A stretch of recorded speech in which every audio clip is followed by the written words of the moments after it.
Okay, हमारे unit 3 को ही हम कंटिन्यू कर रहे हैं। उसमें नेक्स्ट टॉपिक है हमारा इनफाइनाइटेसिमल कॉन्टेक्ट ट्रांसफॉर्मेशन। इसमें आप देखिए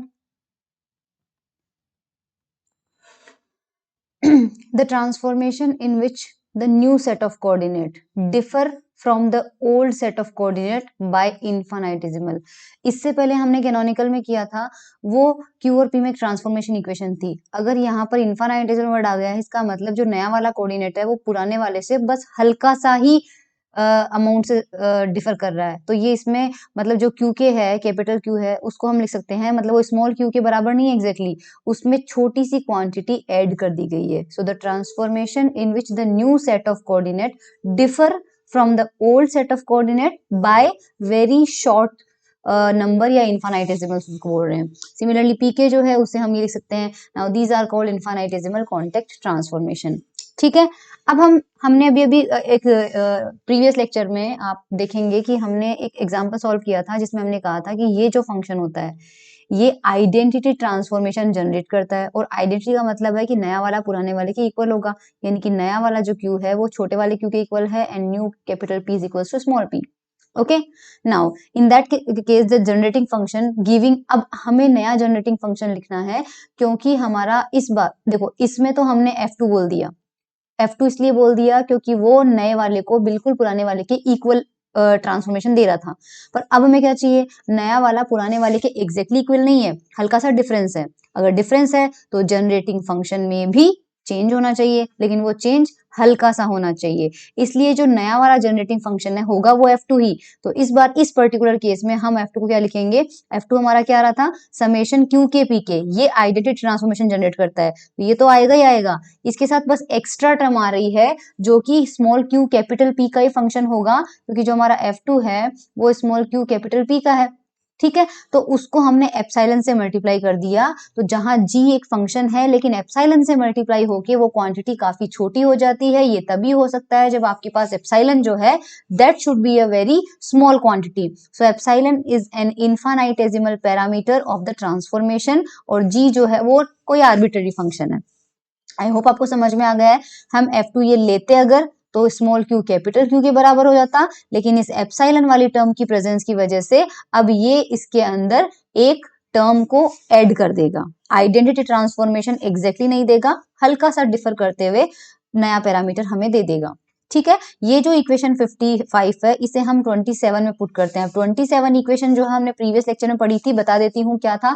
जब हमने जनरेटिंग फंक्शन के केस में केस 4 पढ़े थे, चारों केसेस में जो केस नंबर 2 था वो F2 से रिलेटेड था, और उसके लिए हमें दो ट्रांसफॉर्मेशन इक्वेशन मिली थी, एक थी ये वाली और दूसरी थी ये वाली, और तीसरी थी ये वाली।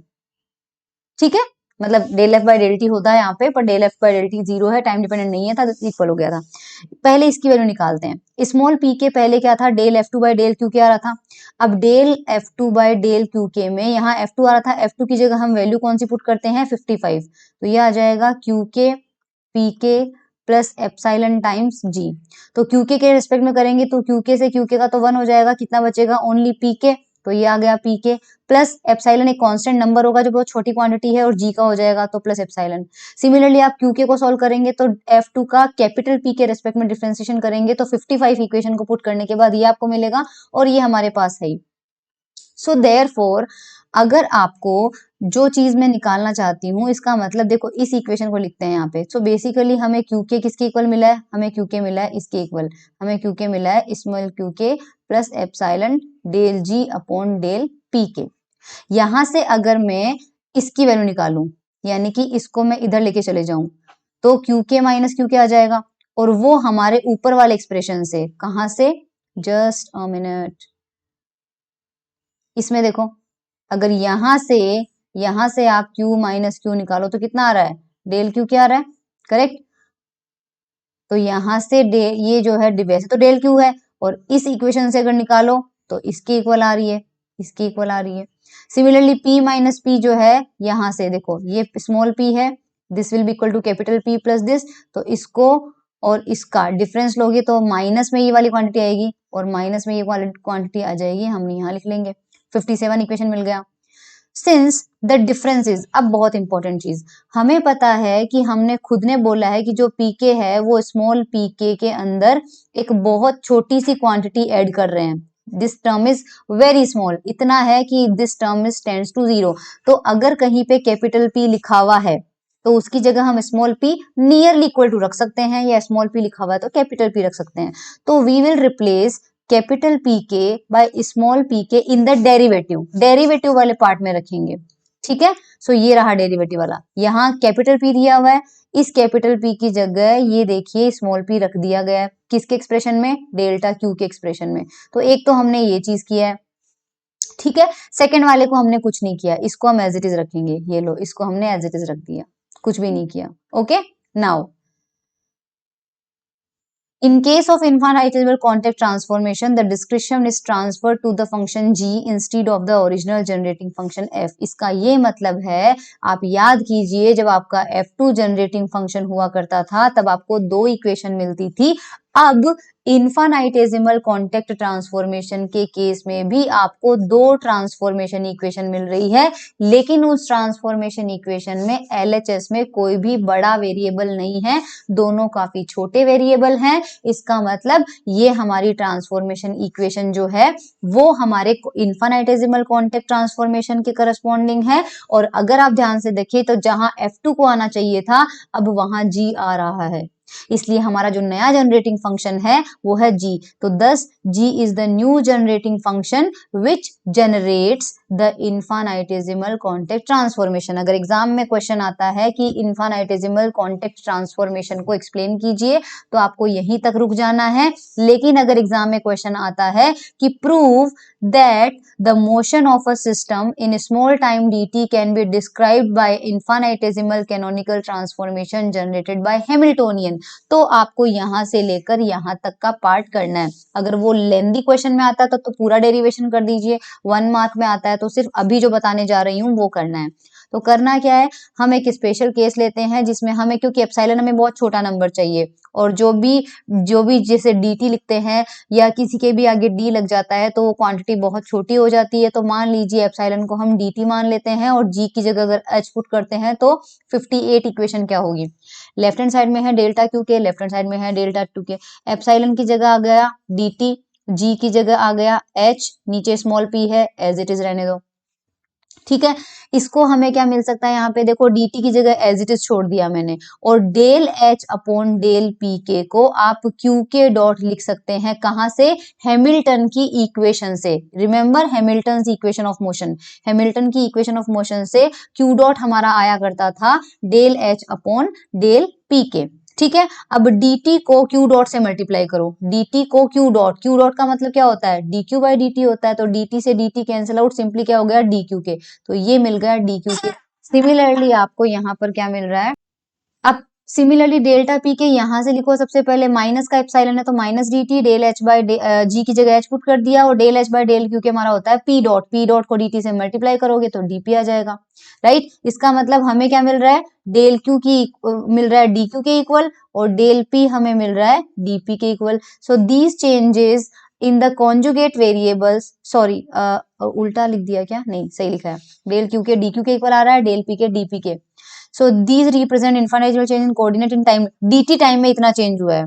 Now इक्वेशन जो 59 है, this gives us a transformation from qk in time, qk कब था, कोऑर्डिनेट t टाइम पे, और हमने देखा कि डेल्टा क्यू किसके बराबर आ रहा है, dq के बराबर आ रहा है, यानी कि qk में dq ऐड कर दो, pk में dp के ऐड कर दो, और ये कब होगा, जब आपका dt टाइम क्रॉस हो जाएगा, यानी अब नया टाइम कितना आ गया, t प्लस dt। तो ट्रांसफॉर्मेशन आपको कैसे मिला कि t टाइम पे, ट्रांसफॉर्मेशन आपको क्या मिला कि t टाइम पे कोऑर्डिनेट था qp, और जैसे ही dt टाइम बाद आपने देखा तो आपका नया टाइम ये हो गया, और आपका ट्रांसफॉर्मेशन हो गया q प्लस dq और p प्लस dp, ये हमने प्रूव कर दिया, okay. So hence the motion of a system in small time dt, यानी dt जैसे छोटे टाइम में motion can be describe by infinitesimal canonical transformation, जिसका जनरेशन किसकी वजह से हुआ है, हैमिल्टोनियन की वजह से, क्योंकि ये तब मिला है जब हमने g की जगह क्या रखा है, h, तो हमारा जनरेटिंग फंक्शन क्या हो गया,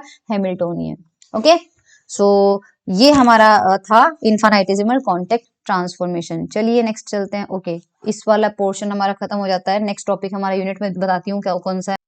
यस, यूनिट थर्ड के अंदर हमें दो तरह के ब्रैकेट्स पढ़ने हैं, पाइसन ब्रैकेट, लाग्रांजेस ब्रैकेट एंड लिवलीज थ्योरम। तो सबसे पहले हम पाइसन ब्रैकेट में चलते हैं, ये हमारे काम का नहीं है, डायरेक्टली यहाँ पर आते हैं। थर्ड यूनिट के अंदर है, बहुत इंपॉर्टेंट टॉपिक है, क्वेश्चन एग्जाम में पूछा ही जाएगा। सपोज हमारे पास कोई दो फंक्शन है, capital F and capital G, okay, और वो डिपेंड करते हैं स्मॉल क्यू पे और स्मॉल पी पे और टाइम टी पे।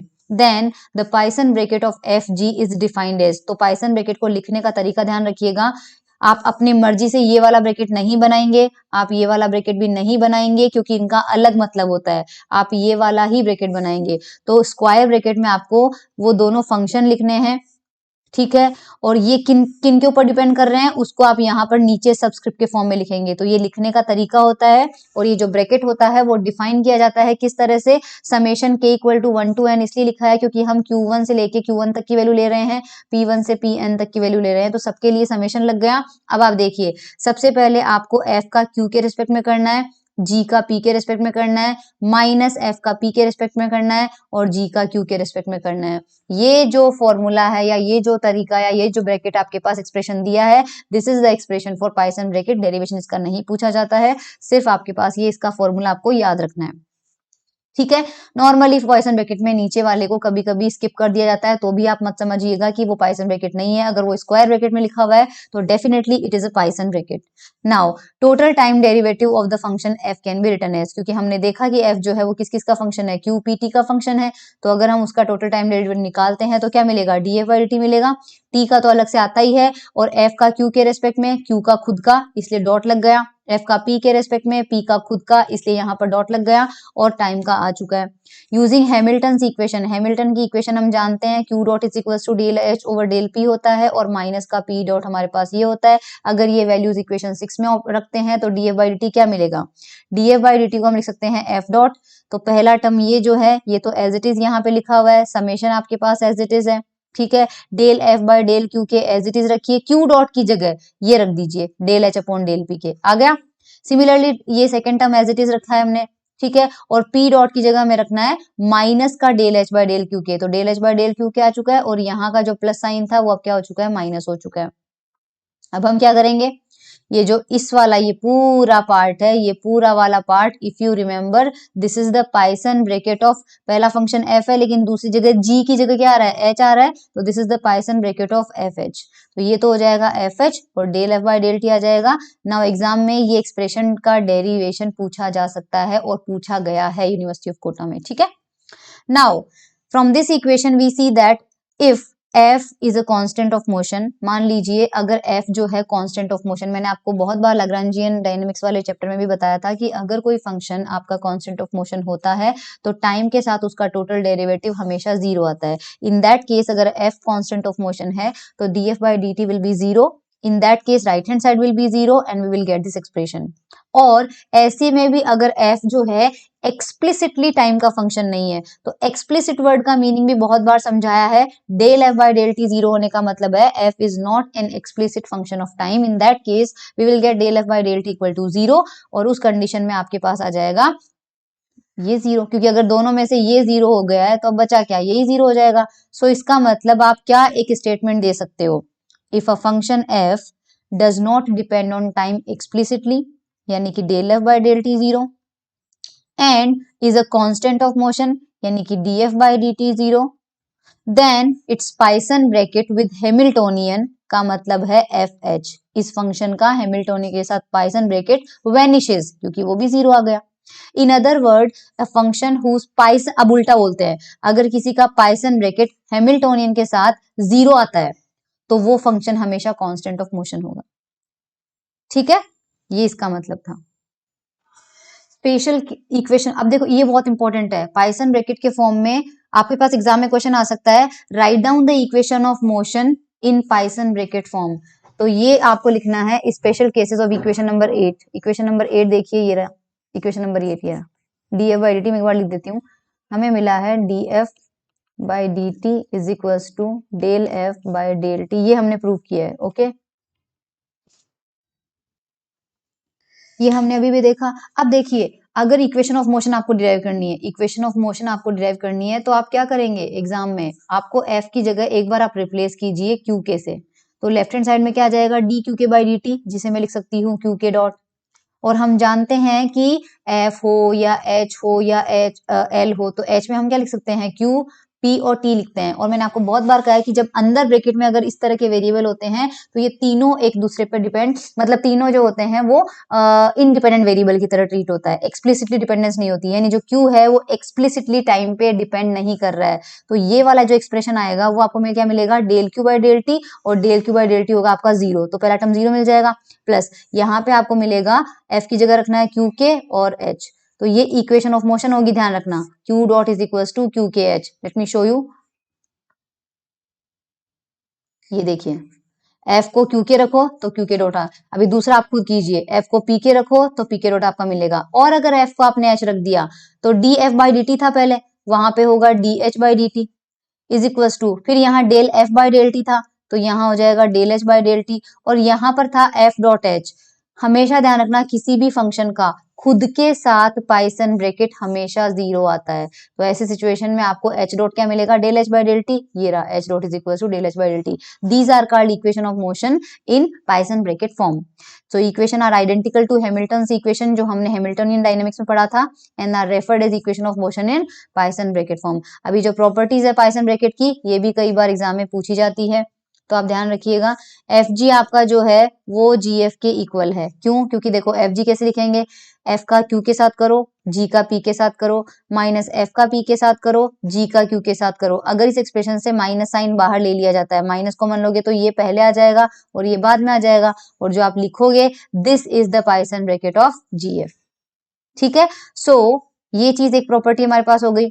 सेकंड, अब देखो जी की जगह मान लीजिए हम लिखते हैं क्यू एल, ध्यान रखिएगा Q L just a single coordinate है, जो कि आप जब Q1 से लेके Qn तक के कोऑर्डिनेट करते हो तो बीच में कहीं ना कहीं मान लीजिए QL नंबर का कोऑर्डिनेट आता है।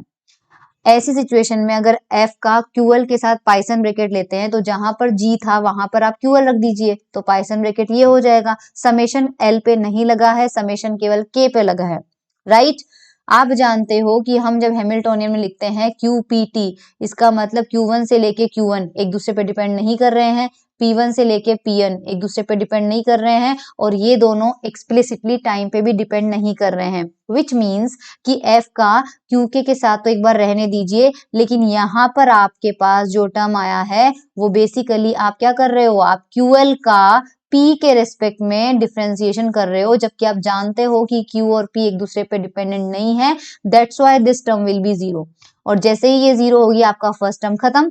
अब आपको क्या लिखना पड़ेगा, सेकेंड टर्म बचेगा विद नेगेटिव साइन, इसमें आप del F upon del P K को तो एज इट इज लिख दीजिए जो ये लिखा हुआ है, और ये टर्म ध्यान से देखिए, ये आपके पास लिखा हुआ है del Q L upon del Q K. हमें पता है कि Q1 से लेके QL बीच में कहीं आएगा, और QL ये सारे एक दूसरे पे डिपेंडेंट नहीं है, लेकिन आपने आगे क्या लगाया हुआ है, समेशन लगाया हुआ है, और वो समेशन किस पे है, K पे है। तो जब आप इसको ओपन करोगे तो सबसे पहले K की वैल्यू 1 रखिए, तो कितना आएगा, del QL upon del Q1 plus del QL upon del Q2, ऐसे करते करते एक टाइम ऐसा आएगा जब K की वैल्यू, क्योंकि Q1 से लेके Qn तक आपके पास K की वैल्यूज है, तो बीच में L भी कहीं आएगा, तो जब QL भी आएगा फिर उसके आगे आप जाओगे तो QL अपॉन डेल QN, तो ये जीरो हो जाएगा, ये जीरो हो जाएगा, ये जीरो हो जाएगा, लेकिन जहां पर ये दोनों सेम हो जाएंगे वो वैल्यू आपको क्या मिलेगी, 1। इसका मतलब जब K की वैल्यू L होगी तब तो ये वैल्यू हमें 1 मिलेगी, और जब K की वैल्यू L के इक्वल नहीं होगी तब ये रेशो हमें 0 मिलेगा, और ये प्रॉपर्टी होती है डेल्टा फंक्शन की, आप इसे डेल्टा L के लिख सकते हैं। इसलिए इस रेशो को डायरेक्टली क्या लिखा है, डेल्टा L के, विच मीन्स जब L इक्वल टू K होगा तो this ratio will be 1, and when L will not be equal to K this ratio will be 0। Okay, so हमारे पास यहाँ पर अब हम क्या कर सकते हैं, LHS को एज इट इज रहने दीजिए, और इसमें इसमें ये एक्सप्रेशन ध्यान से रखिएगा, वापस में एक्सप्रेशन लेना चाह रही हूँ, ये एक्सप्रेशन को एक बार वापस लिख रही हूँ यहाँ पे, you are getting minus negative summation K पे है del F upon del P K और डेल्टा एल के। हम जानते हैं कि डेल्टा एल के सर्वाइव तभी करेगा जब के की वैल्यू एल के बराबर हो जाएगी, और जब के की वैल्यू एल के बराबर हो जाएगी तो दिस क्वांटिटी विल बी 1, और क्योंकि यहाँ पर के लिखा हुआ है तो इस के की जगह आप क्या लिखते हो, एल, क्योंकि के और एल अब बराबर हो चुके हैं, तो ये वैल्यू आपको ये मिल जाएगी, देखिए माइनस का del F upon del P L.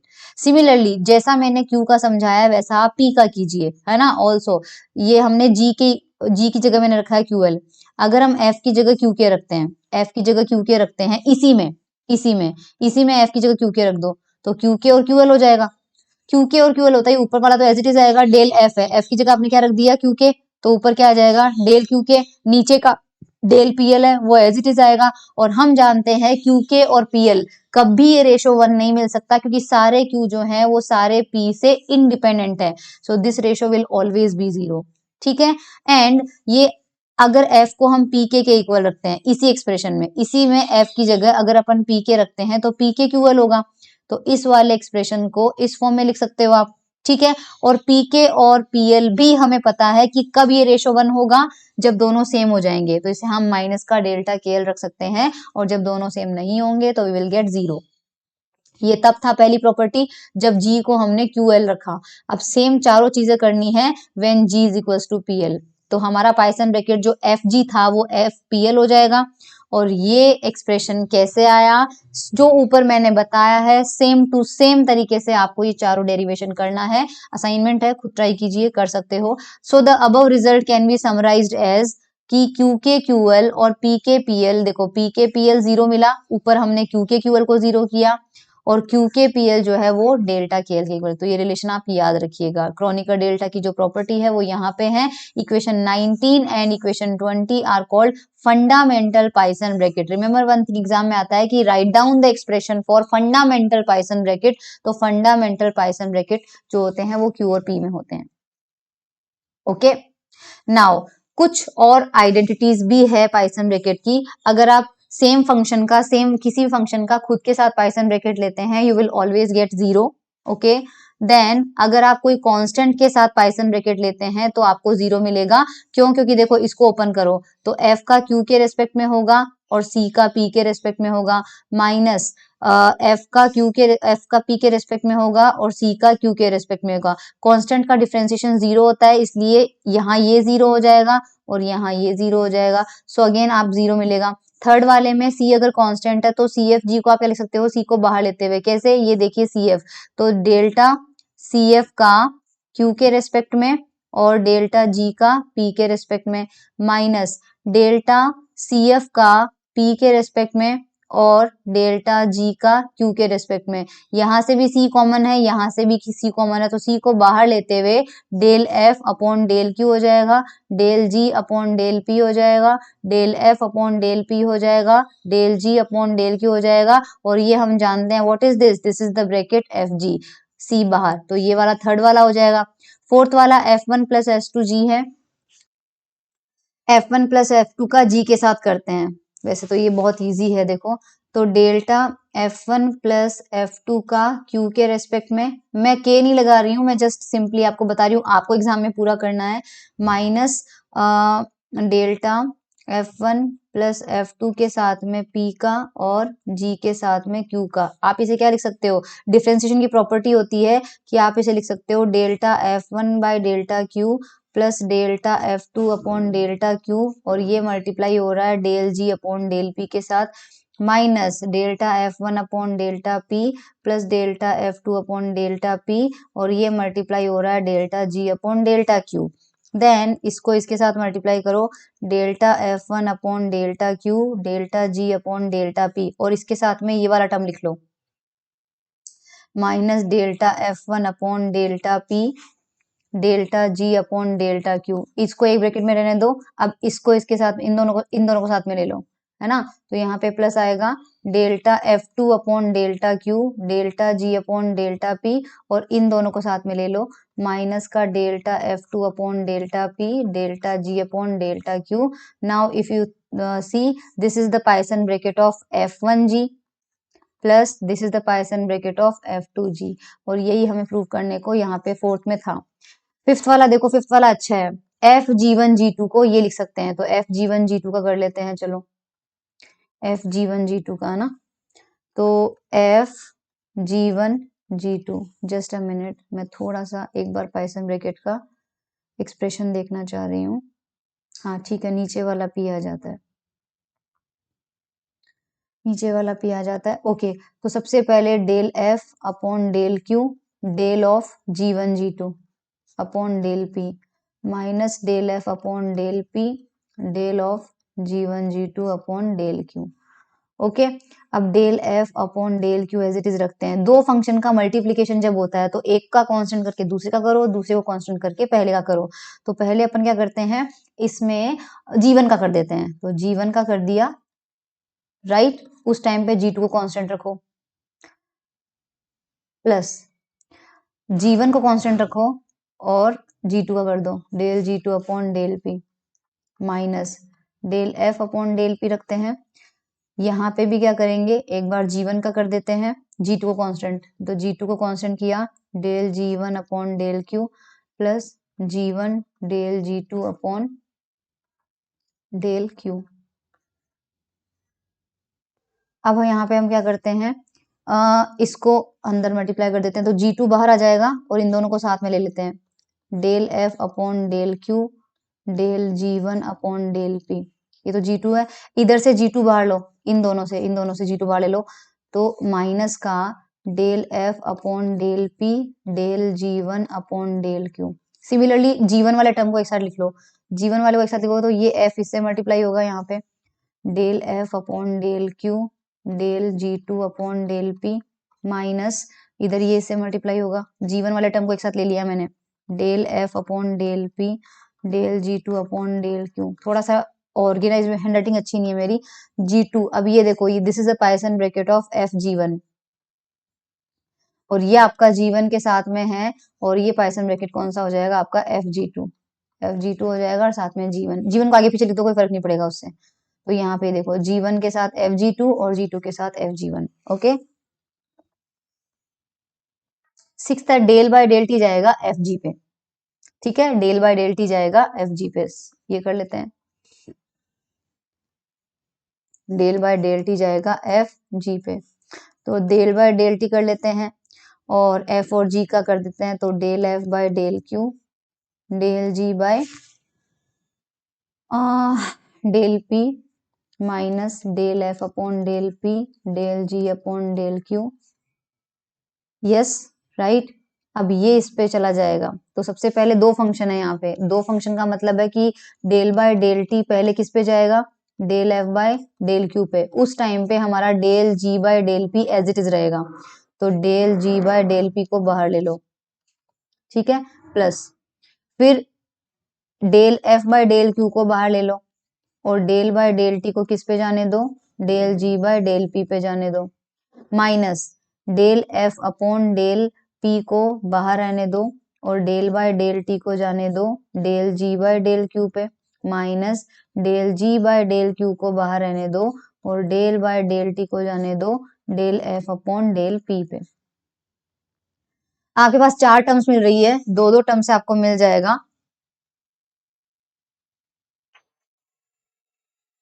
क्या मिलेगा आपको, देखिए प्रूफ क्या करना है, del F by del T रहने दो एक साथ, del F by del T, ये इसमें राइट हैंड साइड से भी कर सकते हो आप, ऐसा कुछ प्रॉब्लम नहीं है, इसमें आरएचएस को लेके कर लो, ज्यादा आसान पड़ेगा। सी, ये उल्टा पड़ेगा, इसको इसको सॉल्व कर लो, del F by del T का ब्रैकेट निकाल लो और इसका पाइथन ब्रैकेट निकाल लो, you will get del by del T, सब में से बाहर आ जाएगा और आपके पास ये बन जाएगा। तो दोनों तरह से इसको कर सकते हो, मेरी श्रद्धा ही नहीं हो रही है ये चीज करने की बेसिकली हमारे पास, क्योंकि यहाँ पे क्या आ रहा है, एफ बाई क्यू है, del by del T F by Q del by del T F by Q. हाँ, राइट हैंड साइड को लेके सॉल्व कर लेते हैं, वो ज्यादा आसान पड़ेगा इसके अंदर, ठीक है। देखो, लेफ्ट हैंड साइड से हमें ये चार टर्म मिले, इसी तरह से मैंने आरएचएस में दो टर्म थे, आरएचएस में फर्स्ट टर्म ये है और सेकंड टर्म ये है, मैंने इनको एक्सपांड किया, सो ये फर्स्ट फंक्शन है, तो डेल बाय डेल क्यू के साथ फर्स्ट फंक्शन आ गया, पी के साथ सेकंड फंक्शन आ गया, पी के साथ फर्स्ट फंक्शन आ गया, और क्यू के साथ सेकंड फंक्शन आ गया, ठीक है।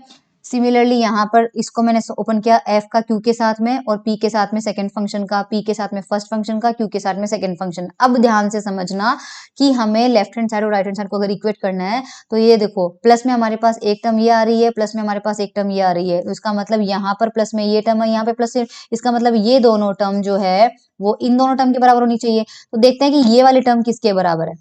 इसमें क्या है, डेल बाय डेल क्यू, ठीक है। तो अब आप ध्यान से समझिएगा, एक तो इसमें है del G by del P, है ना, इसमें है आपके पास del G by del P, ये del G by del P, ये रहा आपको मिल रहा है del G by del P, okay. अब आप बताएंगे कि ये वाला टर्म कैसे आया।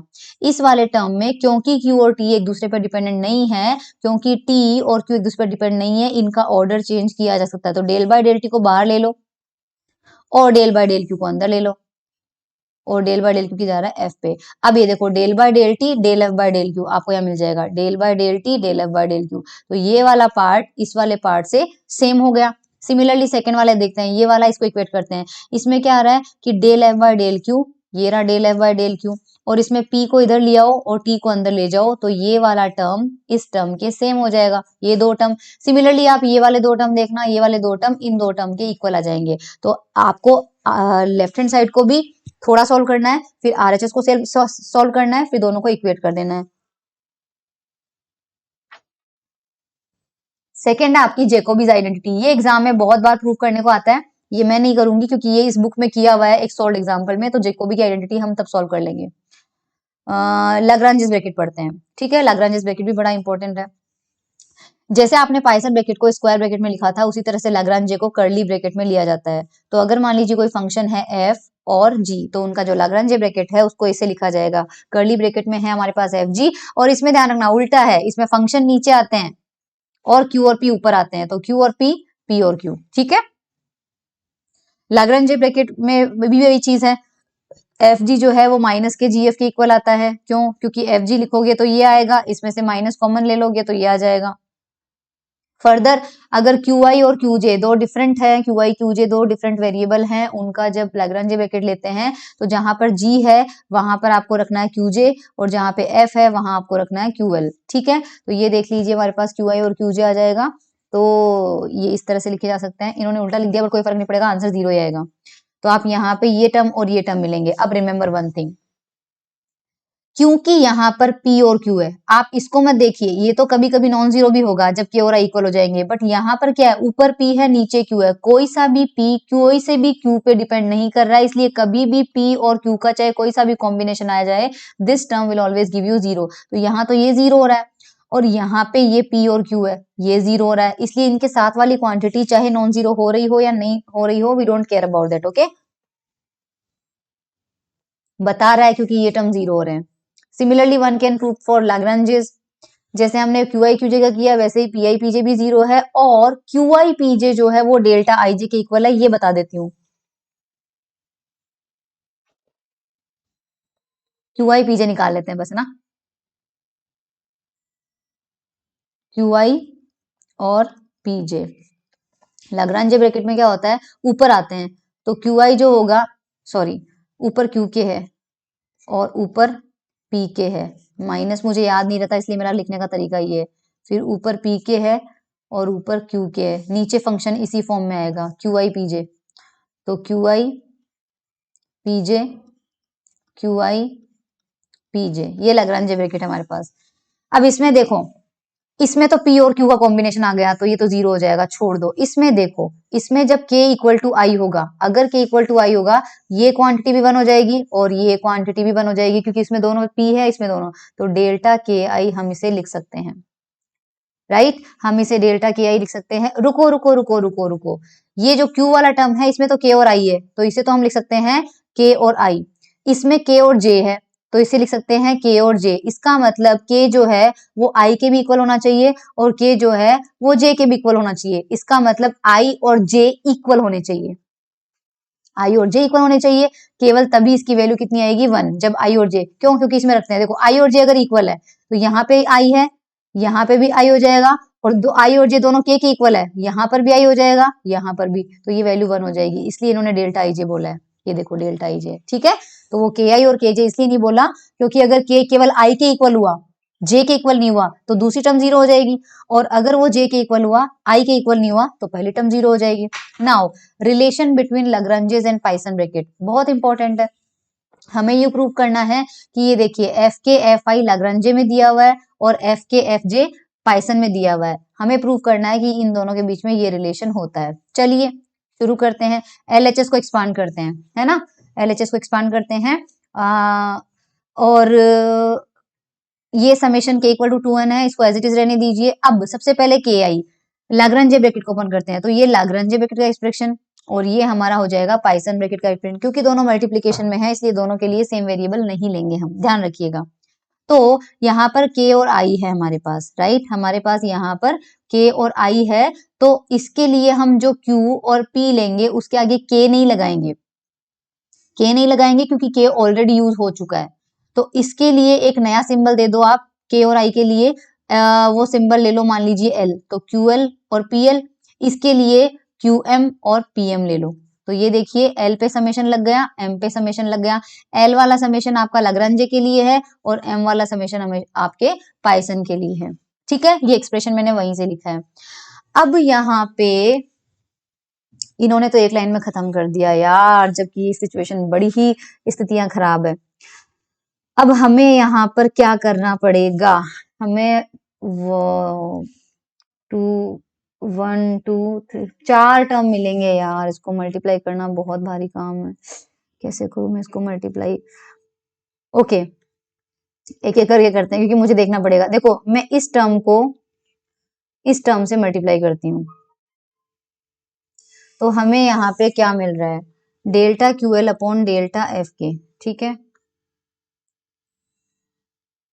Delta Q L upon delta F K, मुझे दिखेगा नहीं ना वो इसलिए, और delta P L upon delta F I, delta P L upon delta F I. ये मल्टीप्लाई होगा सेकेंड ब्रैकेट के फर्स्ट टर्म से, delta F K upon delta Q M, delta F K upon delta Q M, और ये multiply होगा delta F J upon delta P M, delta F J upon delta P M. अब इसमें आपके पास summation किस पे लगा हुआ है, समेशन आपका लगा हुआ है एल पे और एम पे। मैंने चारों टर्म्स को मल्टीप्लाई करके लिख दिया है इस ब्रैकेट के अंदर। लेट मी शो यू, ये देखो ये 4 टर्म आएगा, पहले ये इससे मल्टीप्लाई होगा, फिर ये अगले से होगा, फिर ये इससे होगा, फिर ये इससे होगा, जो 4 टर्म मिलेगी। क्योंकि इससे समझ में नहीं आने वाला था तो मैंने मल्टीप्लाई कर दिया है। अब यहाँ पर ध्यान से देखिए आप, ये एफ के से एफ के जब कैंसिल आउट हो जाएगा तो इन दोनों को साथ लिखना पड़ेगा, और ये आपके पास क्या दिख रहा है, delta Q L upon delta Q M. इसके साथ में ये टर्म आ जाएगा delta P L upon delta F I, और यहाँ पे आ जाएगा delta F J upon delta P M. हम जानते हैं कि ये रेशो तभी बराबर हो सकता है जब एल इक्वल टू एम हो। तो जब एल इक्वल टू एम होगा तो ये वैल्यू हो जाएगी 1 और बच जाएंगे ये 4 टर्म, और इन 4 टर्म को आप लिख सकते हो P L upon delta F आई, ऊपर है डेल्टा एफ जे। अब नीचे पी एम है, बट क्योंकि एल इक्वल टू एम है तो एम की जगह आप क्या लिख सकते हो, एल लिख सकते हो, तो डेल्टा पी एल हो जाएगा। तो ये टर्म आपके पास मैं दिखा देती हूँ कहाँ मिली है, ये रही देखिए। ठीक है, सिमिलरली सेकेंड टर्म पे चलते हैं। इसमें इस एफ के से जब ये एफ के कैंसिल आउट होगा तो ये कटने के बाद ये वाला टर्म और ये वाले टर्म का रेशो देखिए, तो रेशो क्या मिल रहा है, डेल्टा क्यू एल नीचे डेल्टा पी एम। अगर मैं एल और एम को बराबर कर भी दूं तो भी ऊपर क्यू है नीचे पी है, और क्यू और पी एक दूसरे पर डिपेंड नहीं करते। This term will always be zero, ये क्वांटिटी हमेशा जीरो हो जाएगी। इसमें देखिए एफ के और एफ के को जब हम कैंसिल आउट कर देते हैं और इन दोनों का रेशो साथ में लेते हैं तो यहाँ पर पी है, यहाँ पे क्यू है, ये टर्म भी हमेशा जीरो रहेगी। पर इसमें देखिए एफ के और एफ के अगर कैंसिल आउट हो जाते हैं तो इधर है पी एल और इधर है पी एम, ऊपर दोनों साइड में पी और पी है, तो पी और पी सेम होने की वजह से जब एल इक्वल टू एम होगा तो ये टर्म 1 हो जाएगा। तो this term and this term will be 1 when L equal to M. तो रिमेनिंग क्या बच रहा है, Q L upon F I और डेल्टा एफ जे अपॉन, अब क्यू एम होना चाहिए बट क्यों, क्योंकि एम एल के इक्वल है तो यहाँ पर क्यू एल कर दो। ओके, तो this term and this term with बीच में पॉजिटिव साइन जो कि यहाँ लिखा हुआ है। और इस टर्म को क्या बोला है, ये पीएल से पीएल कैंसिल आउट, QL से QL कैंसिल आउट, तो आपको क्या मिल रहा है del FJ upon del FI, यहाँ पर भी मिल रहा है del FJ upon del FI, और इसका मतलब ये है कि जब I और J इक्वल होंगे तो ये वैल्यू कितनी आ जाएगी 1 आ जाएगी। अब आप ऐसा मत कर देना इसको 1 प्लस 1 करके 2 कर दिया, नहीं, वो इसलिए होता है क्योंकि यहाँ पर Q और P वेरिएबल ले रहे हो, तो एक फंक्शन Q के करस्पॉन्डिंग आ रहा है, एक आपके पास P के करस्पॉन्डिंग आ रहा है, जैसे कि मान लीजिए FXYZ, तो ऐसा नहीं होता है कि इसकी वैल्यू 1 में वो वैल्यू x के लिए लिखी जाएगी, 2D में वो वैल्यू x और y के लिए, 3D में वो वैल्यू XYZ, उसी तरह से हमारे पास Q और P के लिए लिखी जा रही है। तो जो रिजल्ट पहले टर्म से मिल रहा है वही रिजल्ट सेकंड टर्म से मिलेगा, तो वही कॉमन माना जाएगा। तो I इक्वल टू J पर ऊपर डेल FJ है, नीचे डेल FI है, तो जब I इक्वल टू J होगा तो 1 हो जाएगा, जब I not equal to J होगा तो 0 आ जाएगा, इसका मतलब ये डेल्टा फंक्शन हो चुका है। तो hence proved. Angular momentum and Poisson bracket, ये भी एग्जाम में पूछा जाता है। हमारे पास Poisson bracket relation between components of P which is linear momentum and J which is angular momentum. तो हम जानते हैं दोनों में रिलेशन क्या होता है, एंगुलर मोमेंटम जानते हैं J is equal to R cross P होता है, ये R वेक्टर ये P वेक्टर, अगर इन दोनों का क्रॉस प्रोडक्ट लोगे मैट्रिक्स बना के ऐसे I J K R cross P करना है ना, तो XYZ R के कंपोनेंट और ये हो जाएगा PX PY और PJ, मैट्रिक्स को सॉल्व कीजिए you will gate J like this. तो J ये कंपोनेंट JX हो गया, ये JY हो गया, ये JZ हो जाए, तो JX आपके पास आ चुका है, JY आपके पास आ चुका है, JZ आपके पास आ चुका है। ठीक है, अब हम करते हैं पाइसन ब्रैकेट। पाइसन ब्रैकेट का एक्सप्रेशन हमारे पास ये होता है। तो ऐसी सिचुएशन में अगर F और G की जगह सपोज हम PX PY रखें या PY PZ रखें या PZ PX रखें या PX PX रखें, तो मैं एक सॉल्व कर देती हूँ PX PY F और J की जगह, तो ये ब्रैकेट क्या मिलेगा PX PY का मतलब F की जगह रखना है PX, इसकी जगह रखना है PY। ठीक है, तो यहाँ आ जाएगा del PX upon del QK del PY upon del PK। अब फर्स्ट टर्म में देखो यहाँ तो P है, पर इसके कोई मतलब नहीं है क्योंकि यहाँ पर P और Q का रेशो आ रहा है और P Q का रेशो आते ही 0 हो जाता है। सिमिलरली यहाँ पर आपके पास F की जगह PX रखोगे और नीचे भी P है, कोई दिक्कत नहीं है, लेकिन जैसे ही G की जगह PY रखोगे नीचे Q आ रहा है, तो ये टर्म आपके पास क्या हो जाएगा 0। हेंस PX PY या PY PZ या PZ PX या PX PX आपके पास हमेशा 0 आएगा। PX PX तो वैसे ही 0 होगा क्योंकि मैंने कहा था कोई भी फंक्शन अपने खुद के साथ पाइसन ब्रैकेट में रहता है तो 0 आता है। ठीक है, नाउ यूजिंग इक्वेशन 16 और द रिजल्ट FPL, ये हमने रिजल्ट प्रूव किया था पाइसन ब्रैकेट के जब प्रॉपर्टीज करी थी तब। FPL हमारे पास आया था del F upon del QL। अगर इस रिजल्ट को हम यूज करें तो हमारे पास JX PY अगर अपन निकालते हैं तो कुल मिला के F की जगह क्या रखना है JX, तो हमारे पास JX और PY अगर मैं निकालूं तो डेल F का मतलब डेल JX। ठीक है, नीचे QL रखना है, तो यहाँ पे अगर PL है, राइट, देखो अगर QL है और उसके करस्पॉन्डिंग मोमेंटम PL है, तो इसका मतलब QX के करस्पॉन्डिंग हो गया PX, QY के करस्पॉन्डिंग हो गया PY और QZ के करस्पॉन्डिंग हो गया PZ। अब इनको तो हम डायरेक्टली ऐसे ही फॉर्म में लिख रहे हैं, बट रिमेंबर PX के साथ में जो कोऑर्डिनेट आता है उसको हम X बोलते हैं, PY के साथ में जो पोजीशन कोऑर्डिनेट आता है उसे हम Y बोलते हैं, और PZ के साथ में जो आता है उसे हम Z, यानी ये कॉम्बिनेशन बनेंगे XPX YPY एंड ZPZ। तो ऐसे सिचुएशन में देखो del F upon del QL लिखते हैं, तो क्योंकि आपने यहाँ पर PL लिया है, यहाँ पर आपने PL लिया है तो यहाँ पर QL आएगा। अब यहाँ पर अगर आपने PY ले लिया है तो यहाँ पर Q के साथ में क्या आएगा Y आएगा, और डेल QY सिंपली क्या है Y है, तो del JX upon del Y करना पड़ेगा। अब del JX upon del Y करते हैं, चलो, तो डेल y JX की वैल्यू आपने अभी अभी ऊपर देखी है कितनी, ये YPZ माइनस ZPY, तो मैं यहाँ रख देती हूँ YPZ माइनस ZPY। Y के रेस्पेक्ट में डिफरेंशिएशन करो, Y के रेस्पेक्ट में फर्स्ट वाले टर्म में तो Y का हो जाएगा 1 और सिंपली क्या बचेगा हमारे पास PZ। इधर ना तो यहाँ Y है ना यहाँ Y है, तो ये क्या हो जाएगा 0। ध्यान रखना PY जो है वो इंडिपेंडेंट वेरिएबल है, इंडिपेंडेंट कोऑर्डिनेट है, उसका डिपेंडेंसी XYZ पे नहीं है, तो आंसर क्या आ रहा है PZ। ये देखो PZ यहाँ पर। अब आप JX PZ निकालिए, JX PX निकालिए, JY PZ, इसी फंक्शन में बस प्रॉपर्टी रखते जाइए और ये सारी आइडेंटिटीज आप सॉल्व कर सकते हैं।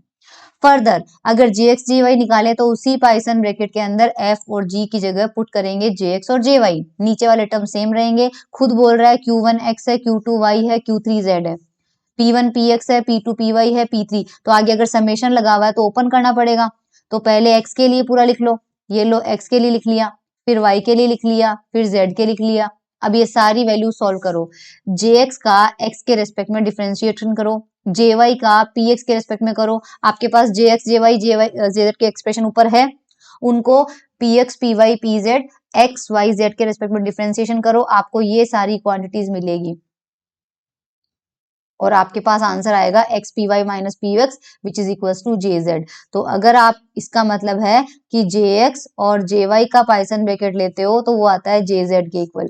तो सिमिलरली अगर आप जे वाई जे जेड का करेंगे तो वो जे एक्स आएगा और जे जेड जे एक्स का करेंगे तो जे वाई आएगा, और ये एग्जाम में प्रूव करने के लिए आएंगे। ओके अब ये भी यूनिट 3 के अंदर साफ साफ शब्दों में ये टॉपिक लिखा हुआ है, invariance of Poisson bracket with respect to canonical transformation. यानी कि अगर कोऑर्डिनेट का ट्रांसफॉर्मेशन कैनोनिकल कर दिया जाए तो पाइथन ब्रैकेट पे कोई फर्क नहीं पड़ता है। कर लेते हैं। सबसे पहले हम फंडामेंटल पाइथन ब्रैकेट लिखते हैं। रिमेंबर मैंने बताया था कि ये फंडामेंटल पाइथन ब्रैकेट है, तो ये थे हमारे फंडामेंटल पाइथन ब्रैकेट। ओके ये बोलता है कि पाइथन ब्रैकेट जो है they always remain invariant under canonical transformation and we will prove this statement. सबसे पहले हम फंडामेंटल के लिए स्टेटमेंट प्रूव करेंगे। ठीक है, तो ट्रांसफॉर्मेशन कर दिया हमने स्मॉल लेटर का कैपिटल क्यू में और वो कैनोनिकल है। ठीक है, अगर वो कैनोनिकल है तो हमें ये प्रूव करना है यहाँ पे QL PL PL वही आएगा जो स्मॉल क्यू के अंदर आ रहा है, राइट। अब सबसे पहले हम पाइथन ब्रैकेट का फॉर्म लेके चलते हैं। FG का ब्रैकेट हमारे पास दिया जाता है इस एक्सप्रेशन से। F और G की जगह मान लीजिए हम रखते हैं QK और QL, तो जहां पर F है QK QL और ये QK QL। नाउ ये बोल रहा है कि फ्रॉम इक्वेशन 21 ऑफ चैप्टर 6, है ना, ये कुछ नहीं है, मैं बता देती हूँ क्या है। अगर हम डेल, क्योंकि हमें ये निकालना है यहाँ पे, है ना, हमारे पास देखो फर्स्ट ये देखिए एक बार, ये क्या लिखा हुआ आपके पास, ये आपके पास है del capital Q upon del small P. हमने प्रीवियस लेक्चर में जनरेटिंग फंक्शन वाला टॉपिक किया था और उसमें हमने 4 फंक्शन लिए थे, case 1 case 2 case 3 case 4। Case 1 में जनरेटिंग फंक्शन f1 था और उस f1 जनरेटिंग फंक्शन वाले डेरिवेशन में 2 लास्ट में इक्वेशंस मिली थी। उन इक्वेशन को ध्यान से देखिएगा, उन इक्वेशन में हमने फॉर्मूला लिखा था स्मॉल p के, हमें मिला था डेल f1 अपॉन डेल छोटा वाला क्यू। ये हमने F1 के केस में प्रूव किया था, इसलिए बोल रहा है चैप्टर 6 वही है जिसमें जनरेटिंग फंक्शन पढ़ा था और equation number 21। So I will not show क्योंकि टाइम वेस्ट होगा, बता दिया आपको कि जनरेटिंग फंक्शन में, आपके नोट्स में आप चेक कर लीजिए। अगर मैं निकालना चाहूं del P K upon del QL, okay, del P K upon del QL निकालना चाहूं तो डेल बाय डेल क्यूएल को एज इट इज रखिए और जो पीके है उस पीके की जगह आप ये वाला एक्सप्रेशन रख सकते हैं। ठीक है, वो वाला एक्सप्रेशन मैंने यहाँ पे रख दिया है। ठीक है, इसके बाद स्मॉल क्यू और कैपिटल क्यू जो है, क्योंकि हमने देखा, क्योंकि हम F1 ले रहे हैं, F1 जो है वो स्मॉल क्यू कैपिटल क्यू का फंक्शन है, यानी ये दोनों वेरिएबल एक दूसरे पे डिपेंड नहीं करते हैं और जब वेरिएबल इंडिपेंडेंट होते हैं तो उनका ऑर्डर एक्सचेंज करने से कोई फर्क नहीं पड़ता। तो छोटे वाले क्यू को पहले ले आओ, बड़े वाले क्यू को बाद में ले जाओ, तो सेम आपको यही फंक्शन मिल जाएगा। ओके, अब इसमें डेल बाय डेल क्यू के जो है उसको एज इट इज रहने दीजिए, आप यहाँ पे एज इट इज रहने दिया, और del F upon del capital Q जो है उसे हमने पी लिख दिया, क्योंकि इसी के साथ में एक और फॉर्मूला आपको मिला था capital P is equal to minus का del F1 upon del capital Q, ये आपको मिला था। तो यहां से हमने क्या किया, ये जो del F upon del Q था ना, इसको माइनस का PL रख लिया, तो ये देखिए आपके पास ये आ जाएगा। बेसिकली आपने क्या लिया, आपने यहाँ पर लिखा है del P K upon del QL जो है वो क्या किसके इक्वल आया है, माइनस का डेल PL अपॉन डेल छोटा वाला क्यू। अब रखेंगे कहाँ इसको, इसका उल्टा करो, जैसे ही इसका उल्टा करोगे तो del QL upon del P K जो है वो आपके पास आएगा माइनस का del QK upon del PL। अब ये कहाँ दिया हुआ आपको, कलर चेंज करके बताती हूँ, ये देखिए यहाँ पे क्या दिया हुआ आपको, del Q upon del PI दिया हुआ ना। अब ये वैल्यू आपको कहाँ पर मिलेगी, ये देखिए डेल QL अपॉन डेल, हमने के लिखा हुआ है वहां पे आई लिखा हुआ है, कोई दिक्कत नहीं है, जहां के है वहां आई कर देंगे, तो इसकी जगह हम रख सकते हैं ये। सिमिलरली इक्वेशन 27 29 31 ऑफ चैप्टर, मतलब कुल मिला के F2 वाली इक्वेशंस, F3 वाली इक्वेशंस और F4 वाली इक्वेशंस, ये F2 वाली इक्वेशंस, ये F3 वाली इक्वेशंस और ये F4। जैसा मैंने F1 का समझाया है वैसे ही आपको F2, F3 और F4 में दो दो इक्वेशंस मिली है, उनका यूज करके 42, 43, 44 you have to understand these equations on your own and you must understand, क्योंकि ये आपको आना चाहिए। 41 को मैंने डिटेल में एक्सप्लेन किया है, 42, 43, 44 आप समझिए। सो इक्वेशन 40, हमें इक्वेशन 40 में चारों को यूज नहीं करेंगे, हम केवल 41 और 43 को करेंगे। 41 मैंने समझा ही दिया है और 43 को भी हम यूज करेंगे, लेकिन हमें उल्टा करना पड़ेगा क्योंकि यहाँ पे मैंने उल्टा लिखा है ना। हमें जो मिला था उसमें कैपिटल, हमें जो मिला था उसमें तो P ऊपर था, हमें उसका उल्टा करके एक तो हम यहाँ, तो यहाँ हम यूज कर रहे हैं, इसकी जगह मैं वैल्यू रख रही हूँ 41 से, ठीक है। 43 में हम कहाँ रखेंगे, 41, 43 हमें मिल रहा है, ऊपर है स्मॉल क्यू और नीचे है स्मॉल क्यू, यानी यहाँ पे इस जगह पे हम रखेंगे 43। ओके, ये वैल्यूज रखने के बाद हमें एक्सप्रेशन मिल जाएगा। ये देखिए हमने वैल्यू रख ली है और दिखा देती हूँ कि बाकी टर्म सेम है, QL अपॉन PI।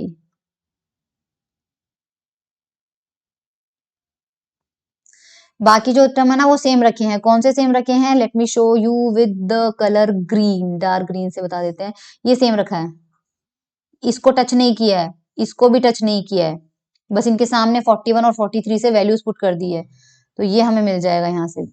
और जैसे ही हमको ये मिलेगा, यहाँ पर हम क्या कर सकते हैं, यहाँ पर आप ध्यान से देखिए कि ये वैल्यू में क्या मिलेगी।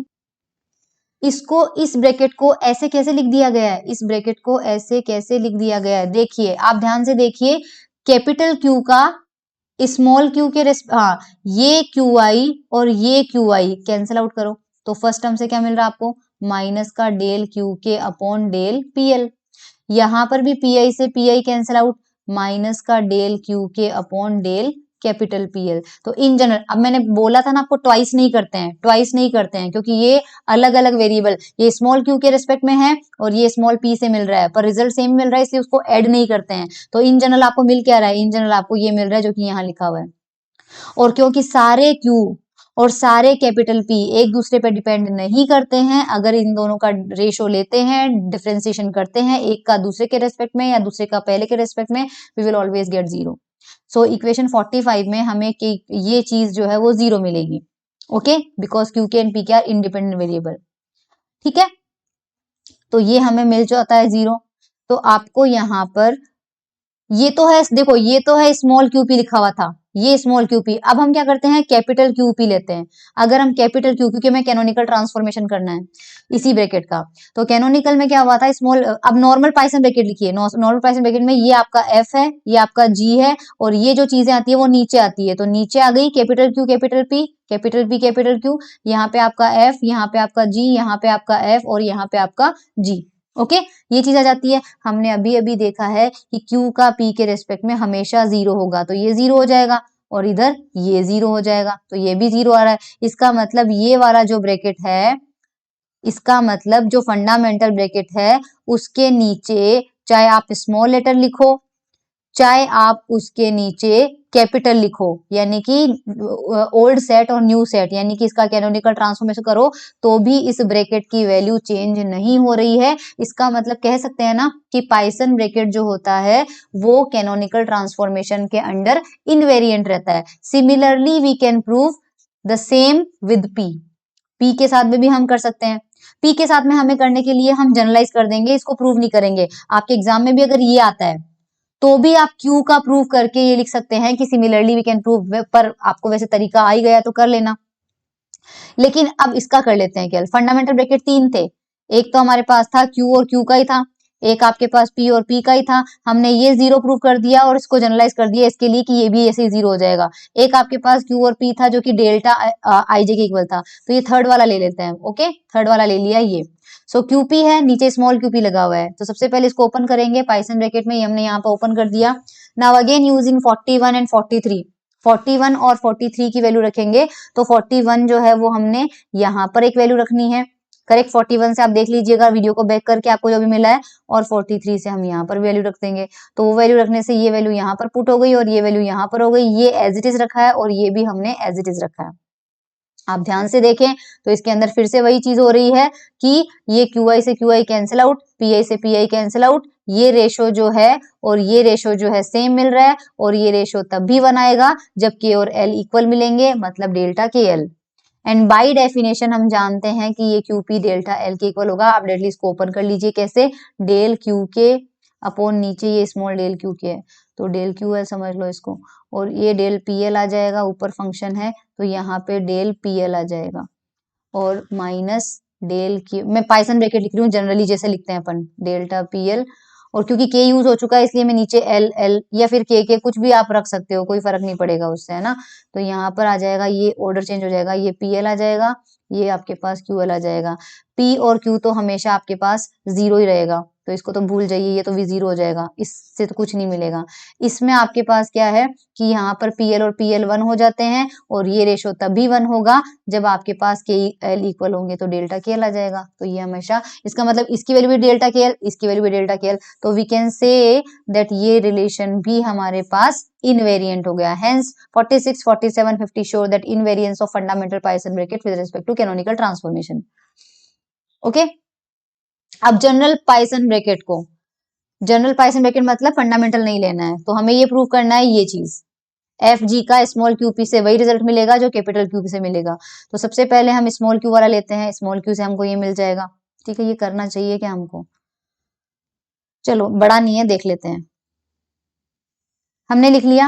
अब हमें पता है कि स्मॉल p जो है उसे हम कैपिटल P के फॉर्म में लिख सकते, कैनोनिकल ट्रांसफॉर्मेशन, सबसे स्टार्टिंग की लाइन याद करो, स्मॉल p को कैपिटल P के टर्म में लिख सकते हैं, या फिर कैपिटल P को स्मॉल p के टर्म में रख सकते हैं, और वो इनका फंक्शन होगा। सिमिलरली स्मॉल Q जो है वो भी इसका फंक्शन होगा। अरे यार, यहाँ पर स्मॉल p ही आएगा, स्मॉल p आएगा, मतलब जो स्मॉल p है वो कैपिटल Q कैपिटल P का फंक्शन होगा, और जो स्मॉल q है वो भी कैपिटल Q कैपिटल P का फंक्शन होगा कैनोनिकल ट्रांसफॉर्मेशन से, तो ये स्मॉल p ही आएगा और ये स्मॉल q है। So we can write F G, क्या मिलेगा हमें यहाँ पे, देखिए इस टर्म को एज इट इज रहने दीजिए, ये एज इट इज लिख दिया, कलर चेंज कर लेती हूँ मैं। ओके, अब यहाँ पे हमने क्या किया है, delta G by delta P Q है, देखो delta G upon delta P के है, तो delta G upon delta P के रहने दीजिए, QL से ऊपर मल्टीप्लाई कर दीजिए, QL से नीचे मल्टीप्लाई कर दीजिए, वैसे ही इस QL से QL कैंसिल आउट होके वापस रेशो यही मिल जाएगा। So we can do this. अरे यार, ओके, सो हमने ये चीज करी है। उसी के साथ हमने यहाँ पर और क्या किया है, जैसे आपने QL किया है वैसे ही प्लस लगा के आप ये सेम चीज PL के साथ में भी कर सकते हैं। इस ब्रैकेट को अगर आप QL से QL कैंसिल करते हैं और PL से PL कैंसिल करते हैं तो रेशो आपको मिलता है delta G by delta P के plus delta G by delta P के। तो उसको 2 मत कर देना, मैंने बताया है कि स्मॉल q और स्मॉल p या कैपिटल Q कैपिटल P में 2 वेरिएबल अलग अलग लिखे जा सकते हैं, उनके आंसर को ऐड नहीं करते हैं। तो उस तरह से सिमिलरली इसको एज इट इज रखो और इसके साथ वही करो जो अभी किया है, QL से ऊपर नीचे मल्टीप्लाई कर दो और PL से भी ऊपर नीचे मल्टीप्लाई कर दो। अब ये अपने आप में जो एक ब्रैकेट है वो ब्रैकेट है F और QL का, सॉरी जस्ट सॉरी, इसमें डेल्टा GL बाहर लेना पड़ेगा हमें ना। अब यहाँ पे क्या किया है हमने, यहाँ पर delta G by delta QL, एक लाइन इन्होंने मिस कर दी, बस वो लाइन इंसर्ट कर देते हैं, मैं कर देती हूँ रेड पेन से। देखिए delta G by QL common ले लो यहां से और डेल्टा G बाय QL ले लो यहां से, तो बचेगा क्या, this term multiply by this term minus this term multiply by this term, और ये जो चीज आएगी this will be nothing but a bracket of F QL QP, क्योंकि ऊपर फंक्शन है F QL F QL, यहाँ पर एफ क्यू का है क्यू के पी के रेस्पेक्ट में, यहाँ पे एफ क्यू का है पी के क्यू के रेस्पेक्ट में, जो कि बनता है Poisson bracket of F Q L. Similarly remaining part में आप delta G by P L common ले लो, delta G by P L common ले लो, बचे हुए दोनों टर्म को लिखोगे तो you will get Poisson bracket of F P L. अब हम क्या करेंगे, 53 में हम पुट करते हैं एफ की जगह क्यू आई और जी की जगह एफ, ये हम सब्स्टिट्यूशन करते हैं, तो एफ की जगह क्यू आई और जी की जगह अगर एफ पुट करते हैं तो जहां पर जी है वहां पे एफ, तो यहाँ पर जी है तो यहाँ पे एफ आ गया, यहाँ पे एफ है तो यहाँ पे क्यू आई आ गया, यहाँ पे जी है तो यहाँ पे एफ आ गया, और यहाँ पे एफ है तो यहाँ पे क्यू आई आ गया, और P L as it is है। ये रिलेशन अभी अभी हम निकाल चुके हैं। ये रिलेशन हमें QI QL कितना मिला था यार, 0 मिला था। ये हमें मिला था 0, और ये हमें पता है डेल्टा IL मिला था। इसकी वैल्यू मिली थी हमें डेल्टा IL, क्योंकि यहाँ पे एक तो I लगा हुआ है, एक L लगा हुआ है, तो डेल्टा IL मिला था। यानी कि ये वैल्यू तभी 1 होगी जब I equal to 1, I equal to L होगा। और जब I इक्वल टू L होगा तो ये क्वांटिटी कितनी आएगी, del F upon del PL लिखा हुआ है। अब L की जगह आप I रख सकते हो यहाँ से, तो del F upon del PI आ जाएगा। तो ये हमें डेल्टा PA। सिमिलरली अगर हम F की जगह QI ना रख के PI रखते हैं तो 53 वाली इक्वेशन लेगी ये वाला फॉर्म, जो कि आपको खुद को समझना है। तो 54 हमें मिलेगा और 55 मिलेगा। अब हम 54 और 55 को वापस 53 में पुट करेंगे। ठीक है, आई नो ये आपको बहुत कंफ्यूजिंग लग रहा होगा, बट कुछ नहीं कर सकते, सीखना पड़ेगा। तो 53 के अंदर ये वैल्यू जो हमें मिली है, ये 53 वाली वैल्यू 54 और 55 को वापस पुट करते हैं। देखिए, तो वापस पुट करने से क्या मिलेगा, कहाँ पुट करेंगे, ये जो वैल्यू मिली है आपको QIF की जगह, ये जो वैल्यू मिली है, ये वैल्यू आप रखोगे यहाँ पर विद नेगेटिव साइन, क्योंकि आपको यहाँ पे वैल्यू मिली है QF की, चाहिए किसकी, FQ की, और प्रॉपर्टी से हम जानते हैं FQ is equals to minus का QF होता है। ठीक है, सिमिलरली FPI जो है, और आपको ये वैल्यू मिली है, ये भी विद नेगेटिव साइन, आप यहाँ पे पुट करेंगे। तो देखिए पुट करने से क्या मिल रहा है, ये मिल रहा है हमें। तो FG हमारे पास आएगा ये, and now this is nothing but the Poisson bracket of FG with respect to QP, क्योंकि इसमें माइनस साइन कॉमन ले लो, माइनस साइन कॉमन लेने की भी जरूरत नहीं है, इसका ऑर्डर चेंज करके लिख दो ना यार। इसका पहले इसको लिख दो, पहले इसको आप लिख सकते हो delta F upon delta QL, और फिर इस G वाले पार्ट को लिख रही हूँ। ठीक है, delta G upon delta PL।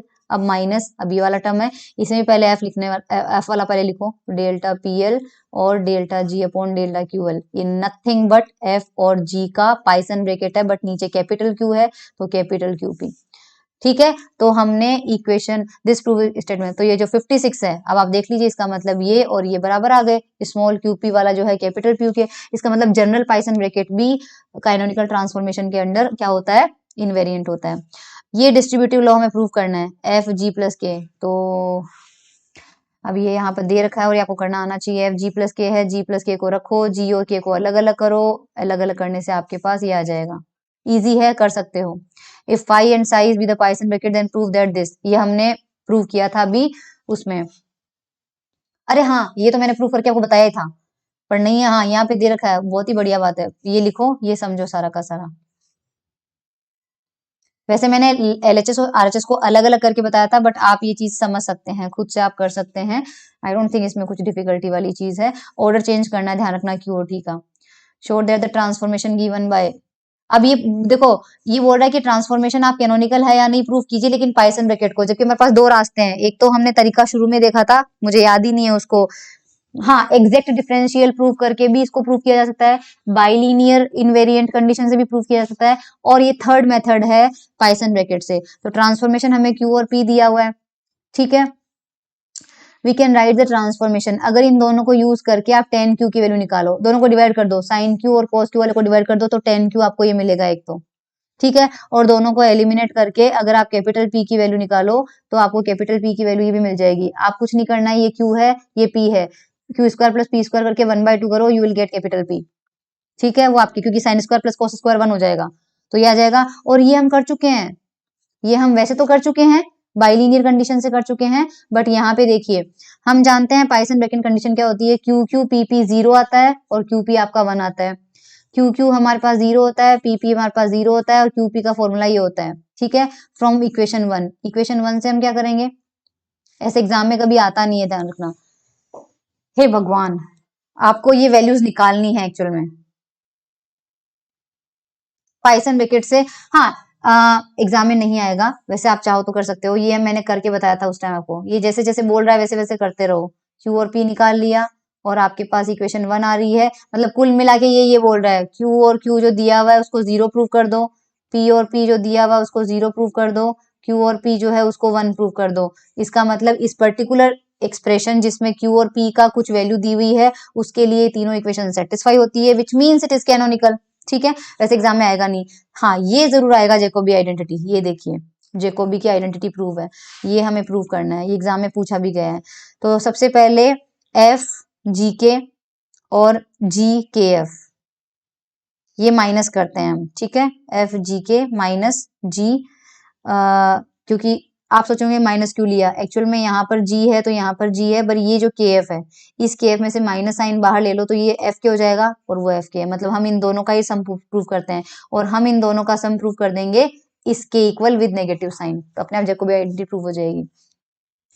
सबसे पहले एफ एज इट इज रखिए और इसका पाइथन ब्रैकेट ये लिख दिया, इधर जी एज इट इज रखिए और इधर एफ के का पाइथन ब्रैकेट लिख दिया, ठीक है, वो आप देख लीजिएगा। अब इसको अंदर मल्टीप्लाई कर दीजिए, इसको अंदर मल्टीप्लाई, एफ को इससे मल्टीप्लाई, सॉरी कॉमा है तो एफ का इसके साथ लेना है, फिर एफ का दूसरे वाले के साथ लेना है, जी का इसके साथ पाइथन ब्रैकेट और जी का इसके साथ पाइथन ब्रैकेट। अब ये 4 पाइथन ब्रैकेट है। यूजिंग द प्रॉपर्टी, ये हम पता है F G K is equals to F G K plus F के जी होता है, जो मैंने बताया था। ऐसे सिचुएशन में हम एफ जी के को क्या लिख सकते हैं, मतलब ये हमारा लेफ्ट हैंड साइड चल ही रहा है, हमारा लेफ्ट हैंड साइड चल रहा है, तो राइट हैंड साइड में हम क्या करेंगे, राइट हैंड साइड में हम क्या करेंगे, ये वाली प्रॉपर्टी है, इसको हमने माना है एफ, ये तो एफ की जगह है, ये हमारा है जी, ये हमारा है जी और ये हमारा है के, मल्टीप्लीकेशन में है, तो पहला ब्रैकेट क्या बता रहा है आपको, एफ जी के, तो उसकी जगह हम क्या लिख सकते हैं, F G K plus F के जी, तो केवल एक ब्रैकेट लिया है यहाँ पे। माय गुडनेस यार, ये तो बहुत ही लंबा हो जाएगा यार, देखो शिट, मैं इतना लंबा नहीं समझा सकती यार। ओके हाय राम, चलो कर लेते हैं, क्या बोल रहा है, पहले एफ जी लिखो, ये लिख दो एफ जी, साथ में क्या है के आपने ये माना था, प्लस एफ के, ये रहा एफ, ये रहा के, साथ में क्या है जी, ये रहा जी, माइनस इस वाले पे भी लगाओ, इस वाले सेकंड वाले पे, इसमें पहले जी है तो ओ ओ ये आ चुका है हमारे पास, ये जी वाले यहाँ लिखना है, जी वाले यहाँ पर लिख रहा है शायद, 4 तो ये आ गए ना, एफ जी के मतलब इस वाले के लिख लिए, इसके हमें मिल गए 2 टर्म, इसके 2 टर्म मिल गए, ये वाले 2 टर्म, ठीक है। अब इसके देखो, इस वाले के ब्लू पेन से ले लेती हूँ, करना आपको ही है, इस वाले के कर रहे हैं, इसके 2 टर्म कौन से आएंगे, एक टर्म ये हो गया, एक टर्म ये हो गया, अब इस जी वाले के 2 टर्म आएंगे, एक टर्म ये हो गया, एक टर्म ये हो गया, और लास्ट वाला जी जो है इसके भी 2 टर्म आएंगे, एक टर्म ये हो गया, एक टर्म ये हो गया, सबके 2-2 टर्म है यहाँ से, इससे, ठीक है। आए कैसे हैं खुद से देख लेना, क्योंकि मेरी श्रद्धा नहीं है कि मैं एक एक चीज आपको बताऊं, और अब वैसे भी इतना कुछ कर लिया कि आपको आना चाहिए। अब यहाँ पर क्या हो रहा है कि कॉमन चीज ली जा रही है और उस कॉमन चीज के साथ में काफी चीजें एक साथ लिखी जा रही है। ये जो टर्म लिखी गई है यहाँ से यहाँ तक आने में, ये बहुत लेंदी इसकी कैलकुलेशन होने वाली है, so what you can do is you can verify this term which is written over here. क्या कर सकते हैं आप, इसको ओपन, देखो एक टर्म को ओपन कीजिए, ये माइनस डेल बाय डेल क्योंकि है ना, ये इससे मल्टीप्लाई हो गया, इस टर्म को अगर मैं ओपन करती हूँ, फिर आप इस टर्म को ओपन कीजिए, फिर आप इस टर्म को ओपन कीजिए, ठीक है। इन सबको अगर अपन ओपन करते हैं तो हमें देखते हैं कि वापस ये टर्म मिलती है या नहीं, तो सिर्फ एक टर्म ओपन करके बता रही हूँ, जैसे ये वाले टर्म है ना, इस टर्म को ओपन करेंगे तो we will get like this, ये देखो क्या मिला था, ये फर्स्ट टर्म में ये मल्टीप्लाई किया गया है, इसका ब्रैकेट है तो इसका ब्रैकेट मैंने यहाँ से ओपन कर लिया, और ये वाला ब्रैकेट है, ये इसके 2 टर्म आ गए यहाँ पे, ठीक है, पाइथन ब्रैकेट से ओपन किया है, फिर इसको आपने इसको साथ में कैसे लिखा, ये डेल टू जी है, डेल टू जी और डेल पी के स्क्वायर हो जाएगा, सिमिलरली यहाँ पे क्या आ जाएगा, डेल टू जी और क्यू के पी के आ जाएगा, सिमिलरली इसको एक मिला, अब ये टर्म मिला है जब मैंने उस सिर्फ एक ब्रैकेट को ओपन किया है, ठीक है, एक ब्रैकेट को मैंने ओपन किया है, इसी तरह से आप इसको और इन सबको ओपन करेंगे तो वापस आपको ये मिल जाएगा। मेरी बिल्कुल कंडीशन नहीं है इसको सोल्व करने की, जो आपकी श्रद्धा हो तो याद कर लीजिएगा। तो using the identity we obtain, directly हम ये वाली वैल्यू, ये वाली जो आइडेंटिटी है, ये वाली जो प्रॉपर्टी है उसको यूज करेंगे, और उसको यूज करने से आपको ये मिल जाएगा।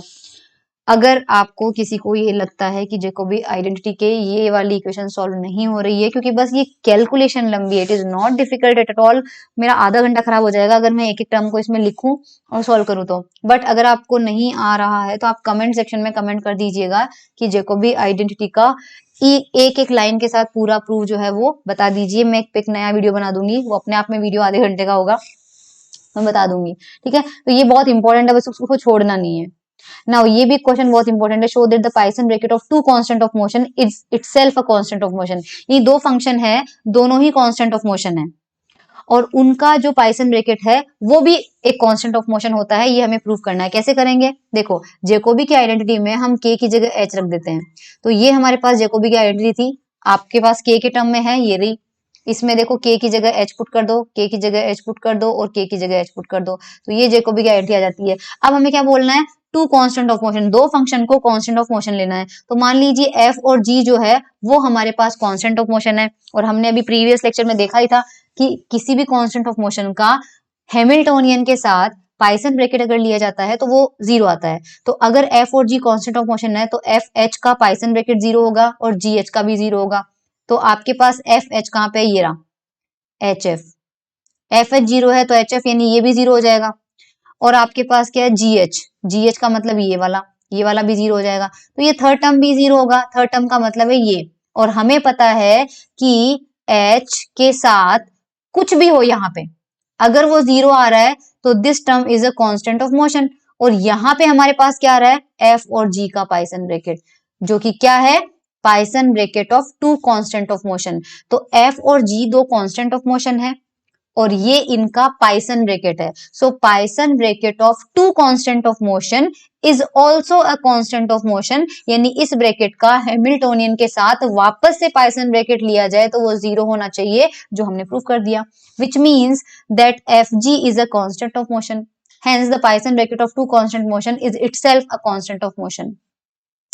Show that Lagrange's bracket is invariant under canonical transformation. Unit में दे रखा है ये टॉपिक कि आपको इनवेरिएंट होता है, वो आपको प्रूव करना है।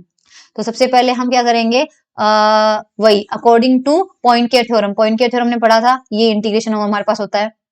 और पॉइंट थ्योरम में हमने ये भी पढ़ा था कि ये इंटीग्रल जो होता है वो कैनोनिकल ट्रांसफॉर्मेशन करने से चेंज नहीं होता है, यानी जो स्मॉल लेटर में आएगा वही हमारे पास कैपिटल लेटर में आएगा।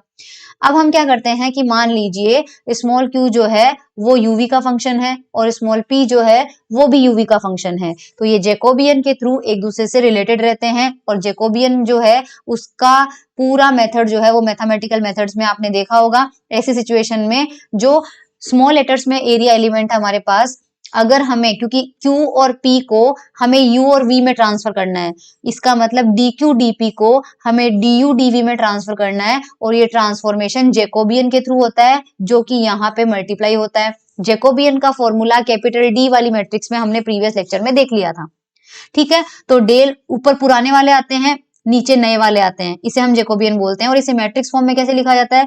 Q और P का पहले U के रेस्पेक्ट में करो तो पहली रो बनती है, तो Q और P का U के रेस्पेक्ट में करो तो फर्स्ट रो बन गई। फिर P का U और V के रेस्पेक्ट में करो तो Q और P का V के रेस्पेक्ट में करेंगे तो सेकेंड रो बन जाती है। ये हमारे पास जैकोबियन होता है, दिस इज कॉल्ड जैकोबियन। तो हम क्या करेंगे? हम हमारे पास यहाँ पे वो वैल्यूज रख देते हैं इक्वेशन सेकंड के अंदर, equation second in the view of equation 4। तो इक्वेशन 4 हमें क्या मिलेगी? इक्वेशन 4 का अब हम क्या करते हैं? इक्वेशन 4 का वो राइट हैंड साइड लेते हैं, राइट हैंड साइड का इंटीग्रल करते हैं। ठीक है, क्योंकि हमें क्या करना है, इसका इंटीग्रेशन जो है वो सेम होता है। तो हम राइट हैंड साइड पे इंटीग्रल अप्लाई कर देते हैं। तो देखिए हम क्या करते हैं, इक्वेशन 4 मैंने लिया है, इक्वेशन 4 को मैंने लिया है राइट हैंड साइड का इंटीग्रेशन कर रही हूं मैं, सिर्फ इक्वेशन 4 का राइट हैंड साइड का इंटीग्रेशन कर रही हूँ। तो ये है राइट हैंड साइड, इसका इंटीग्रेशन करते हैं। तो ये रहा एक्सप्रेशन डी डीवी और इंटीग्रेशन लगा दिया। करेक्ट। हमें पता है इन view of second, equation second in view of equation 4 is obtained is. अब इक्वेशन सेकंड देखो क्या है, इक्वेशन सेकंड बोल रहा है कि जो इंटीग्रेशन में आपके पास ये समेशन वर्ड है, इसे आप कैपिटल से रिप्लेस कर सकते हैं, इसे आप कैपिटल से रिप्लेस कर सकते हैं। इसका मतलब है कि जो स्मॉल आपके पास है उसकी जगह हम क्या कर सकते हैं? कैपिटल वाले लिख सकते हैं। पॉइंकेट थ्योरम को हम यहाँ पर ये चीज जो है वो लिख सकते हैं। ये आपके पास कैसे आया? इक्वेशन 4 को ध्यान से देखिए। आई नो आपको कंफ्यूजन हो रहा है, मैं आपका कंफ्यूजन अभी क्लियर कर देती हूँ। किया क्या है हमने यहाँ पे, इक्वेशन 2 ये थी, dq dp was equal to dq dp। इसकी वैल्यू हमने अभी इक्वेशन 4 से लिखी है, वो है equation delta q p upon delta u v du dv। तो उस हिसाब से इसका एक्सप्रेशन क्या होना चाहिए, delta capital Q P upon delta U V du dv। क्योंकि पॉइंट के थ्योरम से इक्वल है तो ये दोनों भी आपस में इक्वल होंगे, जो कि यहाँ लिखा हुआ है इक्वेशन 6 में। So I hope that is clear now, है ना, ये हमारे पास इक्वल हो जाएगा। अब हमें क्या करना है, दोनों साइड का इंटीग्रेंड इक्वल होगा हमारे पास, ड्यू डीवी है तो दोनों की साइड के ये इंटीग्रेंड, इंटीग्रेशन के अंदर वाला जो पोर्शन है इसको इक्वेट करते हैं, तो ये हमने इक्वेट कर दिया, ये देखिए इंटीग्रेंड। अब हम क्या करेंगे, जेकोबियन को एक्सपांड करते हैं। एक्सपांशन करने का तरीका बहुत बार बता चुकी हूँ मैट्रिक्स फॉर्म में, तो इसका मैट्रिक्स फॉर्म ये बनेगा, ये लो, कोई दिक्कत नहीं है। डिटर्मिनेंट ऑपर कर लो, ये क्रॉस मल्टीप्लीकेशन इससे, ये क्रॉस मल्टीप्लीकेशन इससे, तो ये मिलेगा। इधर ये इससे मल्टीप्लाई होगा, ये इससे मल्टीप्लाई होगा, तो ये मिल जाएगा। ये क्या है आपके पास, ये u और v का लाग्रांजियन ब्रैकेट है। ये क्या है आपके पास, ये u और v का लाग्रांजियन ब्रैकेट है बड़े वाले लेटर्स में, मतलब नए सेट ऑफ कोऑर्डिनेट्स में। So hence Lagrangian bracket is invariant under canonical transformation. Small Q पे भी वही रिजल्ट आ रहा है जो कैपिटल क्यू पे भी आ रहा है। ओके, अब ये कुछ एग्जाम्पल हैं, prove the following relation, exam में ये भी आ सकता है और ये भी आ सकता है। तो सबसे पहले ये देखिए, यहाँ पे ये लाग्रांज ब्रैकेट है, ये पाइथन ब्रैकेट है, ये लाग्रांज ब्रैकेट है, ये पाइथन ब्रैकेट है, ये जीरो प्रूव करना है। ओके, सो पी के क्यू आई को लेते हैं तो इसे हम लिख सकते हैं माइनस का क्यू आई पी के, और हम जानते हैं क्यू और पी जो होता है दैट इज डेल्टा। अगर यहाँ आई और यहाँ जे है तो ये आई जे हो जाएगा, तो आई और के है तो माइनस का डेल्टा आई के हो जाएगा। और Q Q P P zero होते हैं हमेशा, और क्यू पी जे जो होता है वो हमारे पास कितना होता है, डेल्टा के जे होता है। लाग्रांजियन को सॉल्व करके देखिएगा, पाइथन ब्रैकेट में तो प्लस का डेल्टा आता है, लाग्रांजियन में आपके पास माइनस का आएगा। ठीक है, देयरफॉर यहाँ पर वैल्यूज पुट कर देते हैं। तो पी के क्यू आई ये चार वैल्यूज है, 1 2 3 4, ये चारों वैल्यूज 1 2 3 4 यहाँ पर पुट कर दीजिए। तो ये जो पी के क्यू आई है दैट इज माइनस का डेल्टा आई के, ये हमारे पास पी के क्यू जे, पी के क्यू जे हमारे पास जीरो नहीं होना चाहिए, ये इन्होंने गलती कर दिया, यहाँ पर पी के पीजे है, इस जगह पीजे है भाई, पीजे है तभी ये जीरो होगा। पी के पीजे जीरो है और यहाँ पर क्यू के क्यू आई जीरो है, तो दोनों में एक एक टर्न जीरो होते ही आपका ये आंसर जीरो आ जाएगा, तो ये रिलेशन तो प्रूव हो जाता है। सेकेंड वाला I am leaving up to you, ये सारी क्वांटिटीज आपको पता है और ये वैल्यूज पुट करेंगे तो you will get delta I J. ठीक है, फेज स्पेस, फेज स्पेस मैंने आपको वैसे बता दिया है। ठीक है, कि फेज स्पेस क्या होता है, इसका एक थ्योरम है हमारे पास, लिवलीज थ्योरम, ये बड़ी इंपॉर्टेंट थ्योरम है, ऑलमोस्ट हर साल पूछी जाती है। ये फालतू की मतलब फालतू की तो नहीं बोलना चाहिए, ये थ्योरी अगर आप नहीं भी समझे तो कोई दिक्कत नहीं है, इसका एक स्टेटमेंट ध्यान रखिएगा कि इस थ्योरम का स्टेटमेंट क्या है। ये आप तो ये ध्यान रखिएगा, यहाँ से इसका थ्योरम का स्टेटमेंट शुरू होता है। If we define the number of points per unit volume of the phase space as the density rho, then according to this theorem the density of points remains constant with time।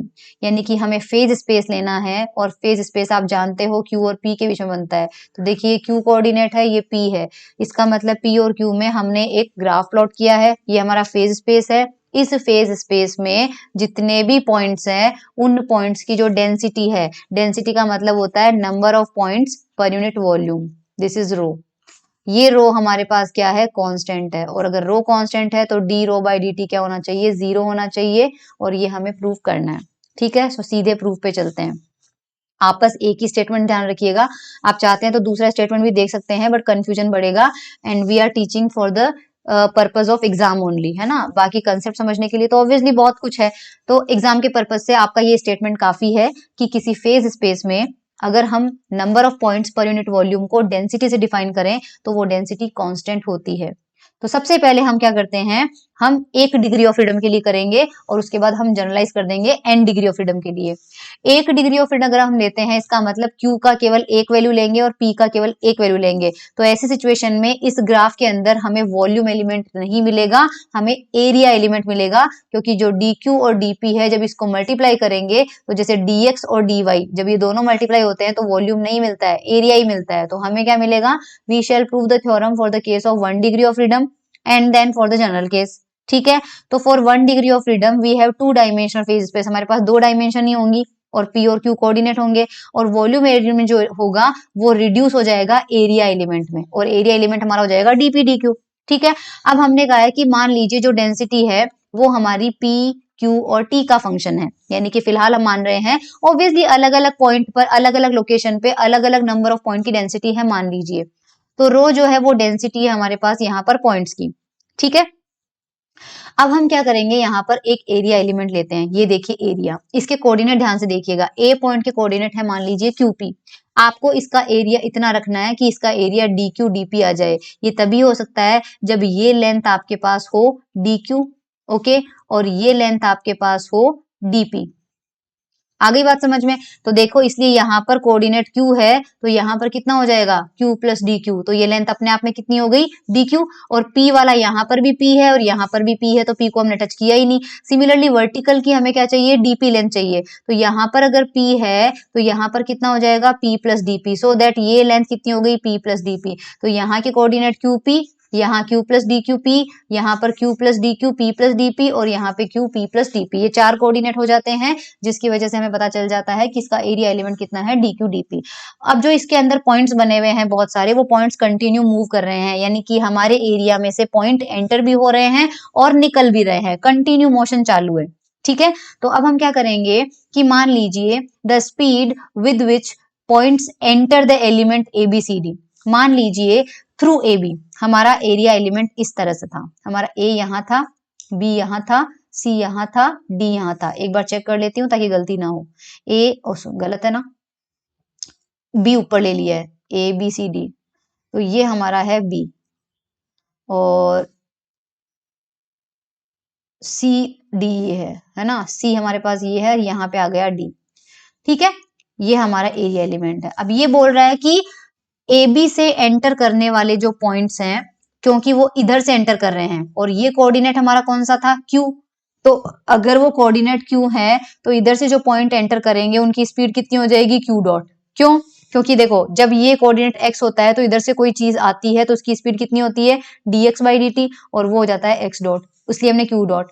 ठीक है, and the number of representative point through AB per unit time is rho Q dot dp। अब ये मैं समझाती हूँ, है ना, एक चीज आपके पास क्या है, अगर इस स्पीड से वो एंटर हो रहे हैं तो हमें नंबर निकालना है। नंबर कैसे आएगा, देखो ये बोल रहा है कि AB से 1 सेकेंड में कितने पॉइंट्स एंटर कर जाएंगे, रो Q डॉट dp। अब ये मैं आपको एक्सप्लेन करती हूँ। यहाँ पर आपको क्या करना है, ये हमारा एरिया है और A और B यहां से एंटर करना है, हमें देखना है 1 सेकेंड में कितने जा रहे हैं। तो हम क्या करते हैं कि इस AB के लेफ्ट हैंड साइड में एक एरिया प्लान कर लेते हैं, ये रहा एरिया, और मान लेते हैं कि यहाँ पर इसकी बाउंड्री पे जो पॉइंट होगा वो यहां से AB तक 1 सेकेंड में पहुंच जाता है।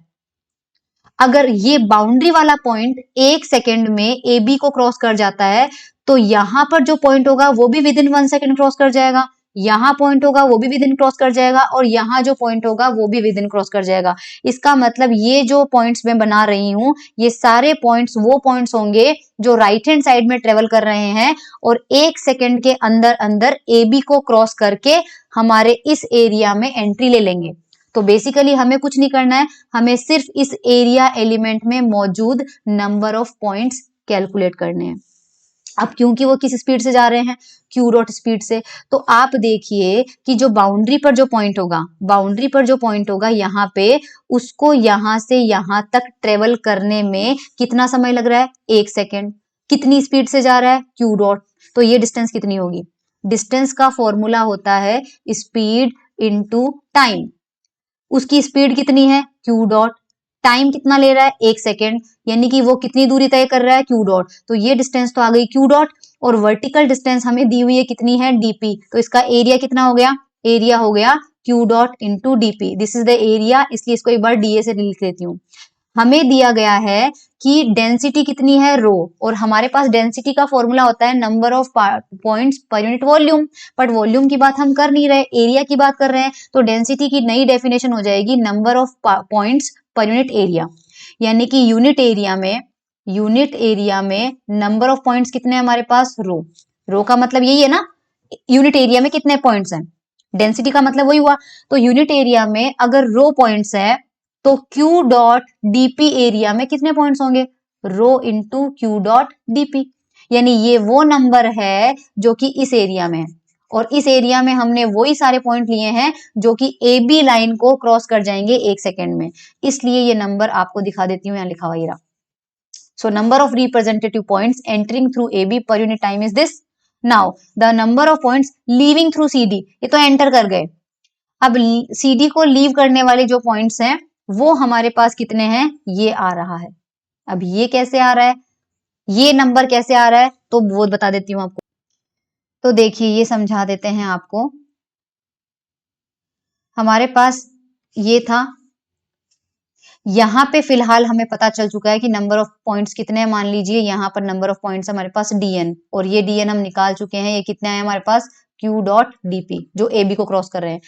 मान लीजिए जैसे जैसे हम आगे बढ़ते हैं ये नंबर चेंज होता जा रहा है, तो हमें इसके चेंज होने की रेट बतानी पड़ेगी, तो रेट ऑफ चेंज जो है, क्योंकि ये डायरेक्शन कौन सी डायरेक्शन में है, प्योरली क्यू डायरेक्शन में है, तो अगर मैं आपसे कहूं डेल्टा क्यू दूरी ट्रेवल करने से इस नंबर में जो चेंज होता है, ये नंबर मान लीजिए एन है, एक बार एन ले लेते हैं, ठीक है एन, ये नंबर एन है मान लीजिए, डेल्टा क्यू दूरी तय करने से इस एन में चेंज आता है डेल्टा एन का, तो यूनिट दूरी तय करने से कितना चेंज आ जाएगा, delta n by delta q का, और यहां से यहां तक की दूरी हमें कितनी दी हुई है डी क्यू, तो डी क्यू दूरी तय करने से कितना चेंज आ जाएगा, delta n upon delta q into d q. अब इसका मतलब delta n by delta q, n की वैल्यू हमारे पास कितनी है q dot dp, sorry rho Q dot dp, n की वैल्यू कितनी है हमारे पास रो क्यू डॉट डीपी, और साथ में किससे मल्टीप्लाई करना है डीक्यू से, यानी यहां से ए बी से सी डी तक, ए बी पे नंबर है एन, और यहां से यहां तक पहुंचने में कितना परिवर्तन हो जाएगा, इतने का परिवर्तन हो जाएगा, तो अगर आप सी डी पे पहुंचोगे तो ऑलरेडी यहां पर नंबर है मान लीजिए 3, और यहां से यहां तक परिवर्तन हो जाता है 2 का, तो यहां तक आते 2 का परिवर्तन, अब वो इंक्रीजिंग है या डिक्रीजिंग ये बाद में बताएंगे, एक बार के लिए हम इंक्रीजिंग ले लेते हैं, आगे जाके अपने आप, क्योंकि मुझे पता है आपका सवाल यही होगा कि जो एंटर कर रहे हैं वो नंबर ज्यादा होने चाहिए और जो निकल रहे हैं वो नंबर कम होना चाहिए, तो टेंशन मत लीजिए, आगे आके हमारे पास नेगेटिव में आंसर आ जाएगा। मैं फिलहाल इस चेंज को 3 में ऐड कर देती हूँ, यहाँ नंबर 3 था और यहां से यहां तक 2 का चेंज और हो गया, तो टोटल नंबर यहां पर कितना हो जाना चाहिए 5 हो जाना चाहिए, तो इसका मतलब ये जो परिवर्तन है वो तो 2 है, और ओरिजिनल नंबर कितना था ए बी पे रो क्यू डॉट डीपी, ये हमारा था 3, तो सी डी पर आते आते ये वैल्यू कितनी हो जाएगी 3 + 2 यानी कि 5, तो सी डी से जो नंबर निकलेंगे वो नंबर ये रहे डेल बाय डेल क्यू के rho Q dot D Q DP, so number of points which remain in the element, तो सी डी का नंबर आपके पास आ चुका है, ए बी का नंबर आपके पास आ चुका है, तो एरिया के अंदर कितना रह गया, जो नंबर सी डी का है उसमें से ए बी को माइनस कर दो, बट क्योंकि हमें पता है वो नेगेटिव आना चाहिए, इसलिए हम ए बी वाले नंबर में से, ये नंबर हमारे पास ए बी पे मिला था, ये नंबर हमारे पास सी डी पे मिला था, इसको माइनस करेंगे तो ये देखो एरिया में नेगेटिव, एरिया के अंदर जो पॉइंट्स आ रहे हैं वो नेगेटिव होने का मतलब ये है कि जितने एंटर कर रहे हैं वो 10 नंबर है, और जो निकलने वाले हैं वो अगर मान लीजिए मतलब जितने एंटर कर रहे हैं उसमें से कम ही निकल रहे हैं, तो हमारे पास नेगेटिव आ रहा है, कुल मिला के मैंने पहले ही कहा था कि डिफरेंस नेगेटिव आ जाएगा हमारे पास। I hope it is clear. Similarly नीचे से ऊपर, नीचे से अगर ऊपर करें तो सेम टू सेम वापस डेरिवेशन नहीं करेंगे, इसी में जनरलाइज कर देंगे, जहां पर क्यू है वहां पर पी कर देंगे बस, तो नीचे डेल बाय डेल क्यू था, डेल बाय डेल पी हो जाएगा, रो एज इट इज रहेगा, क्यू डॉट है उसकी जगह पी डॉट आ जाएगा, डीपी की जगह डी क्यू और डी क्यू की जगह डीपी, तो ये एरिया एलिमेंट सेम ही रहेगा।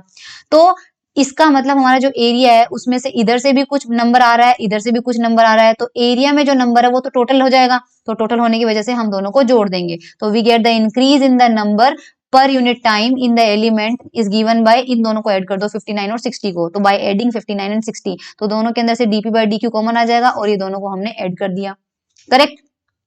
अब but the rate of increase of points पर unit time in the element is given by this, rate of increase कैसे दिया है, देखो आपके पास रो कितना है, रो है नंबर ऑफ पॉइंट्स पर यूनिट एरिया, अगर यूनिट एरिया में यानी कि यूनिट एरिया में नंबर ऑफ पॉइंट्स है रो, तो हमारे एरिया में जो कि है डीपी डी क्यू, उसमें कितने पॉइंट्स होंगे, रो डीपी डी क्यू, ये हमारे एरिया में नंबर ऑफ पॉइंट्स है। और अगर इनका rate of increase of point unit time, इनका रेट लेना है हमें, यानी टाइम के साथ इनकी रेट लेनी है, तो किससे डिवाइड करना पड़ेगा, डेल टी से, तो ये रेट यहाँ पर लिखी हुई है, ठीक है, del rho by del t, rate लेने के लिए क्या करते हैं, डेल बाय डेल टी करना पड़ेगा, तो del by del t dp d q, ये हमारे पास रेट ऑफ चेंज है, तो हमारे पास रेट ऑफ चेंज ये आ रही है, जबकि रेट ऑफ चेंज ये आ रही है, दोनों सेम होने चाहिए, तो दोनों को सेम करेंगे, तो ये हमारे पास फॉर्मूले से और ये हमारे डेरिवेशन से सेम होगा। अब हमें क्या करना है, सबको एक साइड ले आओ, या फिर डीपी और डी क्यू दोनों साइड में कैंसिल आउट हो जाएंगे, नेगेटिव वाले को एक साइड ले लो और हमारे पास आ जाएगा ये, ठीक है। अब हम क्या करेंगे, del rho by del t as it is है, यहाँ पर दो फंक्शन है आपके पास, यहाँ पर आपके पास क्या है, दो फंक्शन है, तो यहाँ पर हम क्या करेंगे, ये क्यू के रेस्पेक्ट में हो रहा है और ये हमारे पास पी के रेस्पेक्ट में है, हम ये मान के चल रहे थे जो डेंसिटी है, वो जो डेंसिटी हम यहाँ पर ले रहे हैं, तो इसको करते हैं, तो सबसे पहले रो को बाहर ले लीजिए, रो को बाहर लेके एक बार हमने क्यू डॉट का कर दिया और एक बार क्यू डॉट को कांस्टेंट रख के रो का कर दिया। सिमिलरली यहाँ पर भी दो फंक्शन है, तो दो फंक्शन का डिफरेंशिएशन 62 में आ जाएगा। अब हम हैमिल्टन की इक्वेशंस यूज कर लेते हैं, क्यू डॉट हमारे पास ये होता है और पी डॉट हमारे पास ये होता है, दोनों साइड में यहाँ पे अगर क्यू के रेस्पेक्ट में डिफरेंशिएशन किया जाए तो del q dot by del q आएगा, और इधर क्यू के रेस्पेक्ट में डिफरेंशिएशन करोगे तो ऑलरेडी पी के रेस्पेक्ट में तो हो रखा है, क्यू के रेस्पेक्ट में हो जाएगा। सिमिलरली इसमें दोनों साइड में पी के रेस्पेक्ट में डिफरेंशिएशन कर देते हैं तो हमें ये मिल जाएगा, ठीक है। अगर आप ध्यान से देखें तो ये वाला टर्म और ये वाला टर्म सेम है, क्योंकि मैंने कहा था पी और क्यू इंडिपेंडेंट है तो ऑर्डर चेंज कर सकते हो, इसका मतलब del q dot upon del q जो है वो माइनस का del p dot upon del P के इक्वल है।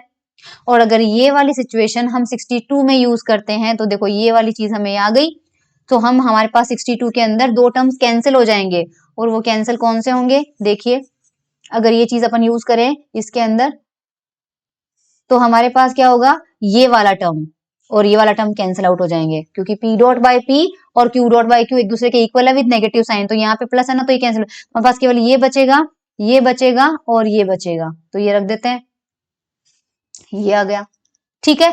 हमने शुरू में बोल दिया था कि रो जो है वो हमारा किसका फंक्शन माना है, पी क्यू टी का, तो इसका टोटल टाइम डेरिवेटिव लेते हैं तो लेफ्ट हैंड साइड में तो ये हो जाएगा, एक बार टी के रेस्पेक्ट में हो जाएगा, रो का क्यू के रेस्पेक्ट में, क्यू का टी के रेस्पेक्ट में, रो का पी के रेस्पेक्ट में, पी का टी के रेस्पेक्ट में, ठीक है। तो फर्स्ट टर्म तो एज इट इज आ जाएगा, D Q by D T को आप क्यू डॉट लिख सकते हैं और डीपी बाई डी टी को आप पी डॉट लिख सकते हैं, ठीक है। Therefore equation 64 can be written as equation, अब देखो यहाँ पे हमें क्या मिल रहा है,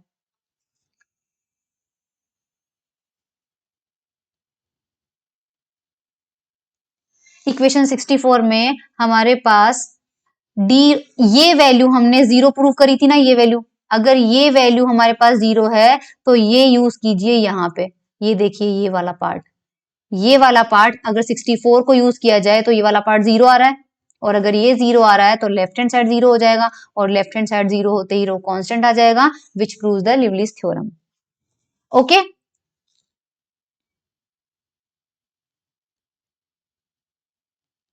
हाँ ये भी आपके पास है, ऑल्टरनेटिव प्रूफ है, बट हाँ ये भी एक प्रूफ था वैसे, ये भी प्रूफ आप कर सकते हैं।